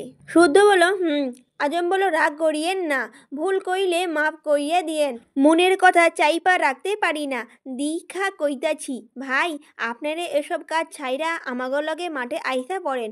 কি দরকার শুধু শুধু অবুজ ইঁদুদের হোগায় ইঞ্জেকশন মারা? আমাগো চাইপাশে বড় বড় মেলা ইঁদুর আছে, তাও মুখোশ পরা ইন্দুর। আমি আর সাহারিয়ার ভাই মাঠে নামছি হ্যাগলে সাপ করণের লিগ্গা। আপনি আমাগো সঙ্গ দিলে আরো ভালো হইতো, কারণ আপনি তো আবার ইঁদুরে হোগায় ইঞ্জেকশন মারার সামলার অভিজ্ঞতা আছে, পারবেন ভালোই। আমরা রোজ আপনারে ইঁদুর আইনা দিমু, আপনি খালি ইঞ্জেকশন মারাইবেন। শুদ্ধ বলল, আমি খালি ইঞ্জেকশন মারি, একথা কে বলেছে? আজম বলল, শীতল আপায়। শুদ্ধ বলল, এসব ভাষা ব্যবহার করেছে? আজম বলল, না না, চিচি, আপা পড়ালেহাম জানা মাইয়া, এসব ভাষা কয় নাই, আপা ভালোবাসা কইছে। শুদ্ধ বলল, শুনি কত ভালোবাসা ব্যবহার করেছে। আজম বলল, আসলে হয়েছে কি, আমি ভাইরে আপনার কথা জিগাইছিলাম, তখন আমি নতুন, কাউরে চিনতাম না। শীতল আপাই ভাইয়ের সাথেই ছিল। আপারে গাড়ি কইরা কলেজে নামাইয়া দিতে যাইতেছিলাম, আপনার কথা কওনের পর আপাই কইছিল আপনি সাইন্টিস্ট। আমি বুঝি নাই এডি আসলে কি কাম কি। পরে আপা আমারে বুঝাইতে কইল আপনি বিজ্ঞানী, পরীক্ষা নিরীক্ষা করণের লিজ্ঞা নাকি ইঁদুরের বামে ইঞ্জেকশন মারেন। আপা শিক্ষিত মাইয়া, তাই কইছিল। বাম বাম কি তাও বুঝি নাই তখন। পরে আপা চইলা গেলে সাহারিয়ার ভাই কইছিল বাম মানে হইল পাছা, ভদ্রলোকেরা পাছাকে সম্মান দেখানোর লিজ্ঞা বাম কয়। আমার আবার এত ভালো ভাষা মুখে আহে না, তাই আমি কইছি হোগ্গা, ভালো করছি না ভাই। আজম আবার বলল, আপনি আমাদের দলে চইলা আয়েন ভাই, মিলা ঝুইলা কাম করলে আমারাই হইব এখানকার রাজা। শুদ্ধ বলল, ক্ষমতার লোভ ভালো জিনিস নয় আজম, ক্ষমতার লোভ মানুষকে পশুতে পরিণত করে, বিবেকের দুয়ারে মরিচা ধরায়। তাছাড়া আমি আমার কাজ নিয়ে যথেষ্ট সন্তুষ্ট। আজম বলল, শুধু শুধু ইঁদুরগুলোনের উগরে এত রাগ জ্ঞান আপনার, হ্যাডা যতই শুটু প্রাণী হোক, হেগরে কি লাগে না কন ভাইয়ে, কি রাগ হইলেন নাকি? শুদ্ধ বলল, ভুলভাল বক বক শোনার অভ্যেস আছে আমার, বলো তুমি, সমস্যা নেই। আজম হ্যাঁ হ্যাঁ করে হেসে উঠল। বাইচেলেন ভাই। এরপর আজম নিজের মতো বক বক করতেই থাকলো। শুদ্ধ শুনছে কিনা বোঝা গেল না, কারণ সে ব্যাকটেরিয়ার নাম মনে করাই ব্যস্ত। এ সময় এ অবস্থায় হঠাৎ ব্যাকটেরিয়ার নাম মনে করার কারণ জানা না গেলেও কাউকে শিক্ষা দেওয়ার প্ল্যান এঁটেছে একথা শতভাগ নিশ্চিত, কারণ আর যাই হোক সে অকারণে কিছু করে না। এদিকে প্রতিটা টিভি চ্যানেলের ব্রেকিং নিউজ, চাঞ্চল্যকর একটি ঘটনা। বারবার দেখা হচ্ছে নামি দামি একটি কালো গাড়ি, গাড়ির ডিকি খোলা এবং ডিকির মধ্যে রাখা মানুষের কাটা হাত পা। ছবি সুস্পষ্ট দেখা যাচ্ছে না যদিও, কারণ আবঝা করা যাতে কেউ ভয় না পায়। কার গাড়ি, কাটা হাত পা, কাদের, কোন অপরাধের দরুন এমন ভয়াবহ মৃত্যুদণ্ড বোধগম্য হলো না কারো। সাংবাদিকরা ছবি তুলছে, প্রচার করছে নিউজ চ্যানেলে। তখনই সাক্ষী হতে হলো আরেকটি ঘটনার। জানা গেল এই গাড়িটি রাজনীতিবিদ আবু সিদ্দিকের বড় ছেলে। সে বাইরের দেশে থাকলেও 3 দিনে হলো দেশে এসেছে। পেশায় রাগবি প্লেয়ার, বাবার মতো রাজনীতির ধারে কাছেও নেই, শান্ত ও ধীর স্বভাবে। নাম কায়েস সিদ্দিকী, বয়স 26-এর কাছাকাছি। কিছুক্ষণ আগে কায়েসের গাড়ি দেখালেও এখন কায়েসকে গ্রেপ্তার করে নিয়ে যাওয়া দেখাচ্ছে। আবু সিদ্দিক সেই মুহূর্তে একটিবারে গলায় লাল পানি ঢালছিলেন। ওনার মন মেজাজ ছিল অত্যন্ত ফুরফুরে। দলীয় অন্য সদস্যরাও ছিলেন আমোদ ফুর্তিতে। ঠিক সেই মুহূর্তে কনকের মাধ্যমে ছেলের বিপদের কথা পৌঁছে গেল সিদ্দিকের কানে। ছেলের গাড়িতে নাকি কাটা কাটা হাত পা পাওয়া গেছে। সেই হিসেবে মোট 5 জন ছেলের হাত পা। সিদ্দিক মাথায় হাত দিয়ে বসে পড়লেন। নেশার ঘোরে পা জোড়ায় হড়কে গেলেও দ্রুত ধরে ফেলল কনক। ফোন কলে পুনরায় খোঁজ নিয়ে জানলেন ঘটনাটা সত্য। এসবের মানে কি? ছেলে এ কাজ করতেই পারে না, অসম্ভব। কেউ না জানলেও উনি খুব ভালো করেই জানেন রক্তে খবিয়ে আছে তার। রক্ত দেখতে পারে না। এর আগে রক্ত দেখে বহুবার প্যানিক অ্যাটাক হয়েছে তার। হসপিটালে থেকে অনেকবার চিকিৎসা চলমান। এমনকি ছেলের কারণে বাসায় মুরগি কবুতরও জবাই করা হয় না। অথচ কার এত স্পর্ধা হলো যে ছেলেটাকে এভাবে ফাঁসালো? কিসের রাগ ধরল? সে যেই হোক, তাকে ছেড়ে দেওয়া যাবে না, বরং এর পেছনে কারা আছে সেটাও বের করতে হবে। এমন ভয়ঙ্কর প্ল্যান যার মাথা থেকে বেরিয়েছে সে সাধারণ কেউ নয় নিশ্চয়ই। এসব ভেবে উনি সময় নষ্ট না করে উঠে দাঁড়ালেন। চট করে ওনার স্মরণ হলো সায়নের কথা। সায়ন থাকলে এসব ঝামেলা চুটকি মেরেই সমাধান করে দিত, কিন্তু এখন সে নেই। নতুন করে পাখা গজিয়েছে তার, এখন কদিন উড়ুক, সময় করে টুক করে পাখা ছেটে দিলেই হবে। সদ্য উড়তে থাকা পাখি উচ্চতায় গেলেও নিজেকে অন্য কিছু মনে করে। সায়নের একই অবস্থা। দল ছেড়ে সে ভেবেছিল একাই দল গোছাতে পারবে। অবশ্য সে পারলেও তাকে করতে দেওয়া হবে না, কারণ সোনার ডিম পাড়া হাঁসকে ক্ষমতা বুঝিয়ে দেওয়া মানে বুদ্ধিমানের কাজ না। কায়েসের ঘটনা যখন টিভি চ্যানেলের ব্রেকিং নিউজ, আজম, শুদ্ধ আর সায়ন একসাথে থানা থেকে বের হচ্ছিল, তখন আজমকে তাদের দলের একজন কল করে ঘটনাটা জানাতেই সেও সায়নের কানে কথাটা পৌঁছে দিল। সায়ন শুনে হঠাৎ হো হো করে হেসে উঠল। হাসতে হাসতে পেটে খিল ধরার উপক্রম। শুদ্ধ কিছু না বললেও আজম বলল, হাসেন কে ভাই, আমারেও কন, আমি একটু হাসি। সায়ন বলল, এমনি এমনি হাসি না রে পাগলা, থাপ খেয়ে বাপ ডাকার সময় এসে গেছে বেচারা সিদ্দিকের, ওর নাজেহাল অবস্থা দেখে হাসছি। আজম বলল, কিন্তু একাম করলো কেডায়? সায়ন বলল, আছে একজন। আজম বলল, কেডা ভাই? সায়ন বলল, আমার ছায়া সঙ্গী। এরপর প্রশ্ন করার সাহস হলো না আজমের, তবে ধারণা করে ঠোঁট টিপে হাসলো। সায়ন আজমকে চলে যেতে বলে দু ভাই এগোলো বাড়ির পথ ধরে। দুজনের কাছে দুটো বাইক, মাঝারি গতিতে পাশাপাশি বাইক চালাচ্ছে দু ভাই। কারো মুখে কথা নেই, অথচ কিছুক্ষণ আগের ঘটনা দুজনই অবগত। তারা এও জানে কায়েতকে পরিকল্পনা ছাড়াই ফাঁসিয়ে দিয়ে পাঠার পুরো চাল উল্টে দিয়েছে সুবর্ণ চৌধুরী স্বর্ণ। এই স্বর্ণ মাঝে মাঝে এমন সব কাজ করে বেড়ায়, সায়ন না হেতে পারে না। এটাও যে রাগের বহিঃপ্রকাশ খুব করে জানে সে। আর তার একটা কাজেই খেলার মোড় চূড়ান্ত সীমানায় নিয়ে যাবে, এটা হয়তো সিদ্দিক আন্দাজও করতে পারবে না। যদিও চালটা একটু পেঁচানো। এই যেমন সিদ্দিক ওর দলেরই এক ছেলেকে দিয়ে কনকের বোনকে রেপ করালো, তাও এত নিখুঁতভাবে যে বোঝার উপায় নেই এটা সম্পূর্ণ পূর্ব পরিকল্পনা। রেপ করার স্থানে আবার রেখে এসেছিল সায়নের নাম খোদাই করা ব্রেসলেট। শুদ্ধ দিয়েছিল ওই ব্রেসলেটটা। সেটা পেয়ে কনকের ধারণা পূর্ব শত্রুতার জোরে এ কাজ করেছে সে। এর মধ্যে সিদ্দিক যাতা বুঝিয়েছে, বিচারের দাবিতে কেসের কথা আগে স্মরণ করিয়েছিল, যাতে সায়নকে কেসে ফাঁসিয়ে নির্বাচন আটকাতে পারে। বোকা কনক বিশ্বাসও করে সায়নের নামে কেস ঠুকেছে, যাতে কেস থাকায় নমিনেশন আটকে যায়। তাদের প্ল্যান এই অবধি ঠিকঠাক ছিল, কিন্তু ঠান্ডা মাথায় স্বর্ণ ব্যাপারটা সহজে হজম করতে পারেনি। সায়নের গায়ে রেপ কেসের দাগ তার মনে ভয়ঙ্কর জেদ সৃষ্টি করেছে। ফলস্বরূপ আজমকে দিয়ে ছেলেগুলোর কাটা হাত পা দিয়ে সিদ্দিকের ছেলের গাড়িতে ডিক্কিতে রাখিয়েছে। এদিকে সিদ্দিক যখন সায়ন অ্যারেস্ট হয়েছে বলে আমোদ ফুর্তিতে ব্যস্ত, তখন স্বর্ণই সিদ্দিকের ছেলেকে কট খাইয়ে দিয়েছে। এসব করার পর তাকে আগে জানিয়েছে। সব জেনে সে চুপ করে থানায় বসেছিল বললে ভুল হবে। যদিও গরম গরম হালিম খাচ্ছিল পুলিশদের সাথে, বেশ ভালোই স্বাদের ছিল। এই অমৃত স্বাদের টানে হলেও আরেকবার সে থানায় যেতেই হবে। অতঃপর তারা পার্কিং লটে বাইক পার করে এমনভাবে বাড়িতে প্রবেশ করলো যেন কেউ কিছু টের না পায়। কিন্তু ড্রয়িং রুমে পা রাখতেই দেখে শীতল আর সারাফাত চৌধুরী বসে বসে লুডো খেলছে। টুকটাক খাবার দাবারও দেখা যাচ্ছে। তাদের দেখে শীতল আর চোখে বড় আব্বুর দিকে তাকালো। এতক্ষণ ছলে বলে বড় আব্বুর কাছে শুদ্ধর নামে অনেক কিছুই বলেছে, বারণও করে দিয়েছে যাতে এসব না শোনায় শুদ্ধকে, তাহলে শুদ্ধ তাকে আবার মারবে। একথা শুনে উনি জানিয়েছেন বলবে না। এতেই খুশিতে ডগমগ শীতল। এত রাতে ছেলেদের ফিরতে দেখে উনি ঘড়ির দিকে তাকালেন, তারপর গমগমে সুরে বললেন, কটা বাজে এখন? ভদ্রঘরের ছেলে এত রাতে বাসায় ফিরে? দিন দিন বোধবুদ্ধি লোপ পাচ্ছে নাকি তোমাদের? তখন সায়ন জবাব দিল, একটা কাজ ছিল বাবা। সারাফাত চৌধুরী বললেন, মধ্যরাতে কিসের কাজ? আর মানুষ রাজনীতি করে না নাকি দেশে তুমি একমাত্র রাজনীতিবিদ? সায়ন মাথা চুলকে কথা বাড়ালো না। বাবা যে তার উপর ভীষণ বিরক্ত সে জানে। আজকে সুযোগ পেয়েছে, কথা শোনাতে এক বিন্দুও ছাড় দেবে না। ছেলেদের চুপ থাকতে দেখে সারাফাত চৌধুরী এবার শুদ্ধকে বললেন, আর শুদ্ধ, তুমি শীতলকে রাত জেগে বসে থাকতে বলেছো কেন? ও বাচ্চা, একটা মেয়ে রাত জাগলে শরীর খারাপ করবে না? এসব বলে দিতে হবে তোমাকে? বাবার কথা শুনে শুদ্ধ কপাল কুঁচকে তাকালে সারাফাত চৌধুরী বিরক্ত হয়ে উঠে দাঁড়ালেন। বললেন, খবরদার বলছি, ওর দিকে চোখ গরম করে তাকাবে না। নিজেরা রাত বিরেতে ফিরবে আর বাচ্চাটাকে খেতে দেওয়ার জন্য রাত জাগিয়ে বসে থাকবে। আজ দেখলাম, এরপরে যেন এসব না দেখি। কথা বলে শীতলকে রুমে যেতে বলে উনিও চলে গেলেন। ছেলেরা বড় হয়েছে, এখন কি আর কড়া শাসন মানবে? তবুও যতটুকু না করলেই নয়। বাবা জেরার হাত থেকে ছাড়া পেয়ে সায়ন জানালো খাবে না, প্রচুর ঘুম পাচ্ছে তার। একথা বলে দ্রুত পায়ে সিঁড়ি বিয়ে উপরে উঠে গেল। ভেবে নিল স্বর্ণের রুমে খোলা পেলেই ঢুকে পড়বে। বুকের ভেতরটা কুটকুট করছে, হাতরা নিস্পিস করছে কাউকে বুকের মধ্যে জাপটে ধরার জন্য। ঠোঁটটাও কেমন জানি চুলচুল করছে কারো ঠোঁটে ডুব দেওয়ার বাহানায়। কিন্তু স্বর্ণের রুমে বন্ধ দেখে বিরক্ত হলো। দুবার নক করলো, তারপর ফিসফিস করে ডাকলো, জান, এই জান, দরজা খোল। সায়ন বলল, আরে বাল, দরজাটা খোল, দুটো চুমু খেয়েই চলে যাব। শরীরে শক্তি পাচ্ছি না সোনা, কাছে আয় একবার। কতক্ষণ দেখি নাই তোরে। এই হারামজাদা সিদ্দিকের বইয়ের কসম, তোর কপালে দু চোখে, দুই গালে, নাকে, ঠুটনিতে, ঠোঁটে, গলায় আর কাঁধে একটু চুমু খাবো। এটুকুতেই হয়ে যাবে আমার। খোল সোনা, ঘুমের ঢং মারাও, আমি জানি তুই ঘুমাসনি। স্বর্ণ, এই স্বর্ণ কোমল বালের বউ আমার, তোর ঘুমের মায়েরে ভালোবাসা দিবসেই শুভেচ্ছা। এবার খোল দরজা।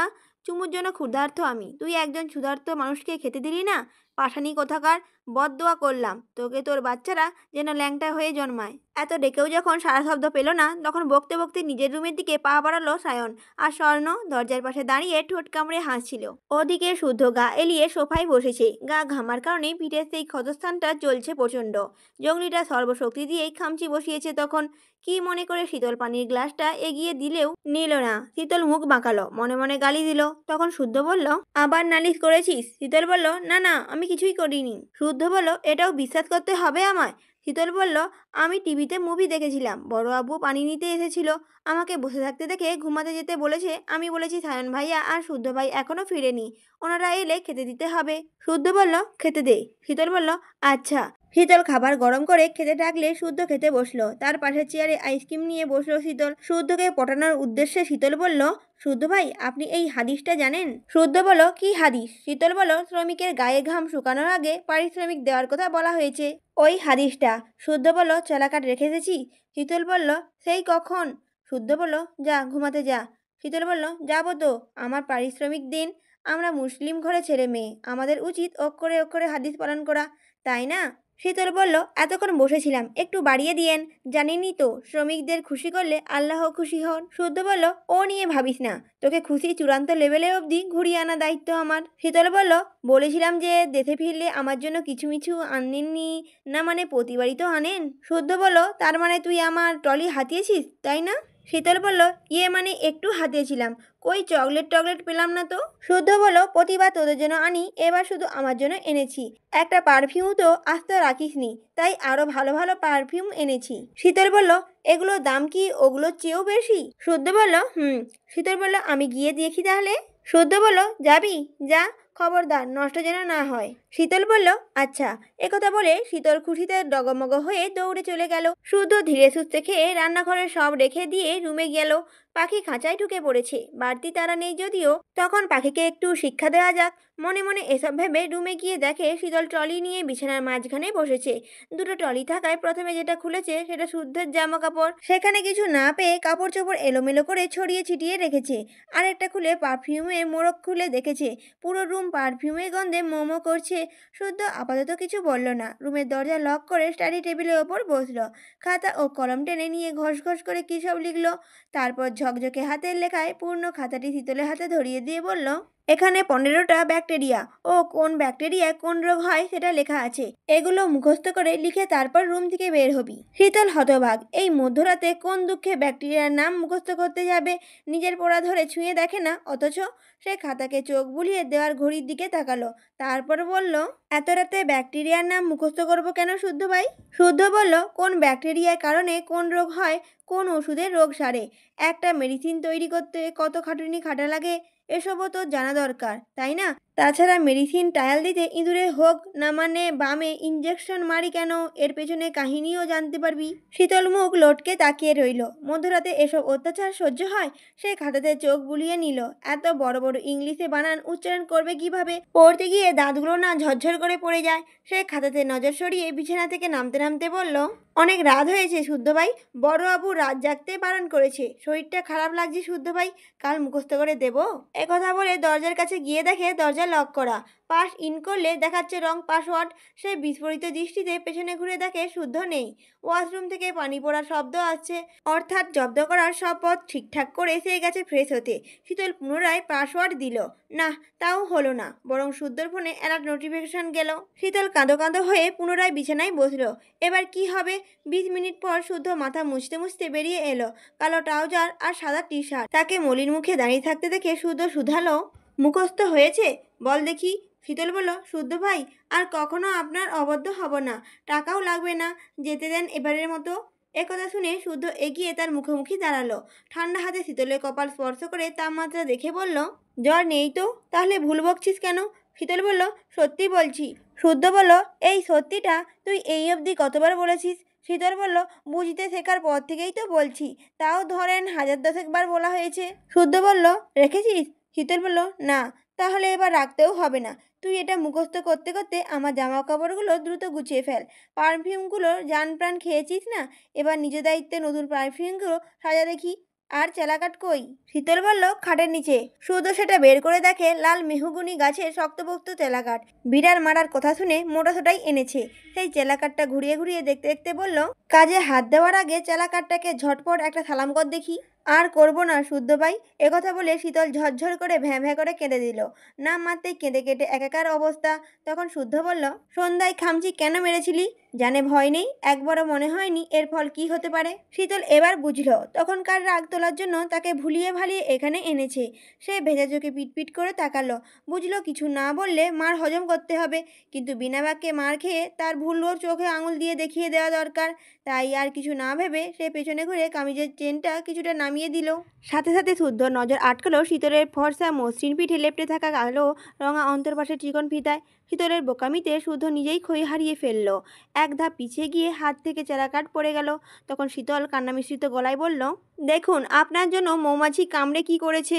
ও নিজের ব্যথাটা ব্যথা, আর আমার ব্যথাটা বুঝি ব্যথা না? আমার বুঝি ব্যথা লাগে না, কষ্ট হয় না, তাই না? শুদ্ধ হতভম্ব। ততক্ষণে দৃষ্টি আটকে গেছে মৌমাছি কামড়ে ফুলে লাল হয়ে থাকা শীতলের ঘাড় ও পিঠের কিছু অংশে। এসব কখন হলো? ইস, কি অবস্থা করেছে! গাছে কি তাহলে মৌমাছি ছিল? মনে মনে জবাব পেয়ে এবার বুঝে নিল শীতলের রাগ মেটানোর মূল কারণ। তাকে মৌমাছিরা কামড়েছে বলে সে সুযোগ বুঝে রাক্ষসীর মতো খামচি দিয়েছে।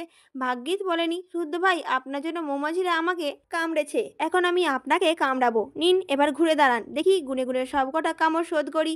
একথা ভেবে শুদ্ধ গলা খাকারি দিয়ে চালাকার যথাস্থানে রেখে দিল। যা পানিশমেন্ট পাওয়ার পেয়ে গেছে, বাড়তি কিছু করতে গেলে ওভারডোজ হয়ে যাবে, তখন আবার আরেক বিপদ। তাই একবার তাকিয়েই দৃষ্টি সরিয়ে নিয়েছে। শীতল তখনও অভিযোগ করে যাচ্ছে, কেন হলো, কিভাবে কি হলো সেই সব বলছে। শুধু তার কথা শুনলো কিনা বোঝা গেল না, তবে ভেজা চুল মুছতে মুছতে নির্লিপ্ত কণ্ঠে বলল, অ্যান্টিসেপটিক লাগিয়ে নে। উক্ত কথাটা বলেই ভেজা তোয়ালাটা মেলে দিতে ব্যালকনির দিকে দাঁড়ালো। ঠান্ডা দমকা বাতাস ছুঁয়ে দিল তার পুরুষালী শরীর। শিরশিরিয়ে উঠল লোমকূপ। ধীরে ধীরে চেপে রাখা শ্বাসটুকু ছাড়ল। বুক ভরে শ্বাস টানল। ভোরে বৃষ্টি নামবে বোধহয়, আকাশ মেঘলা হয়ে আছে, চাঁদ তারকার দেখা নেই। সে ট্রাউজারের পকেটে এক হাত গুজে কিছু ভাবল। তারপর রুমে উকি মেরে দেখল শীতল ড্রয়ার খুলে অ্যান্টিসেপটিক নিয়ে ড্রেসিং টেবিলের আয়নার সামনে দাঁড়িয়ে পিঠে ঘাড়ে অ্যান্টিসেপটিক লাগাচ্ছে। সে আর তাকালো না, তাকানোর প্রয়োজনও বোধ করল না।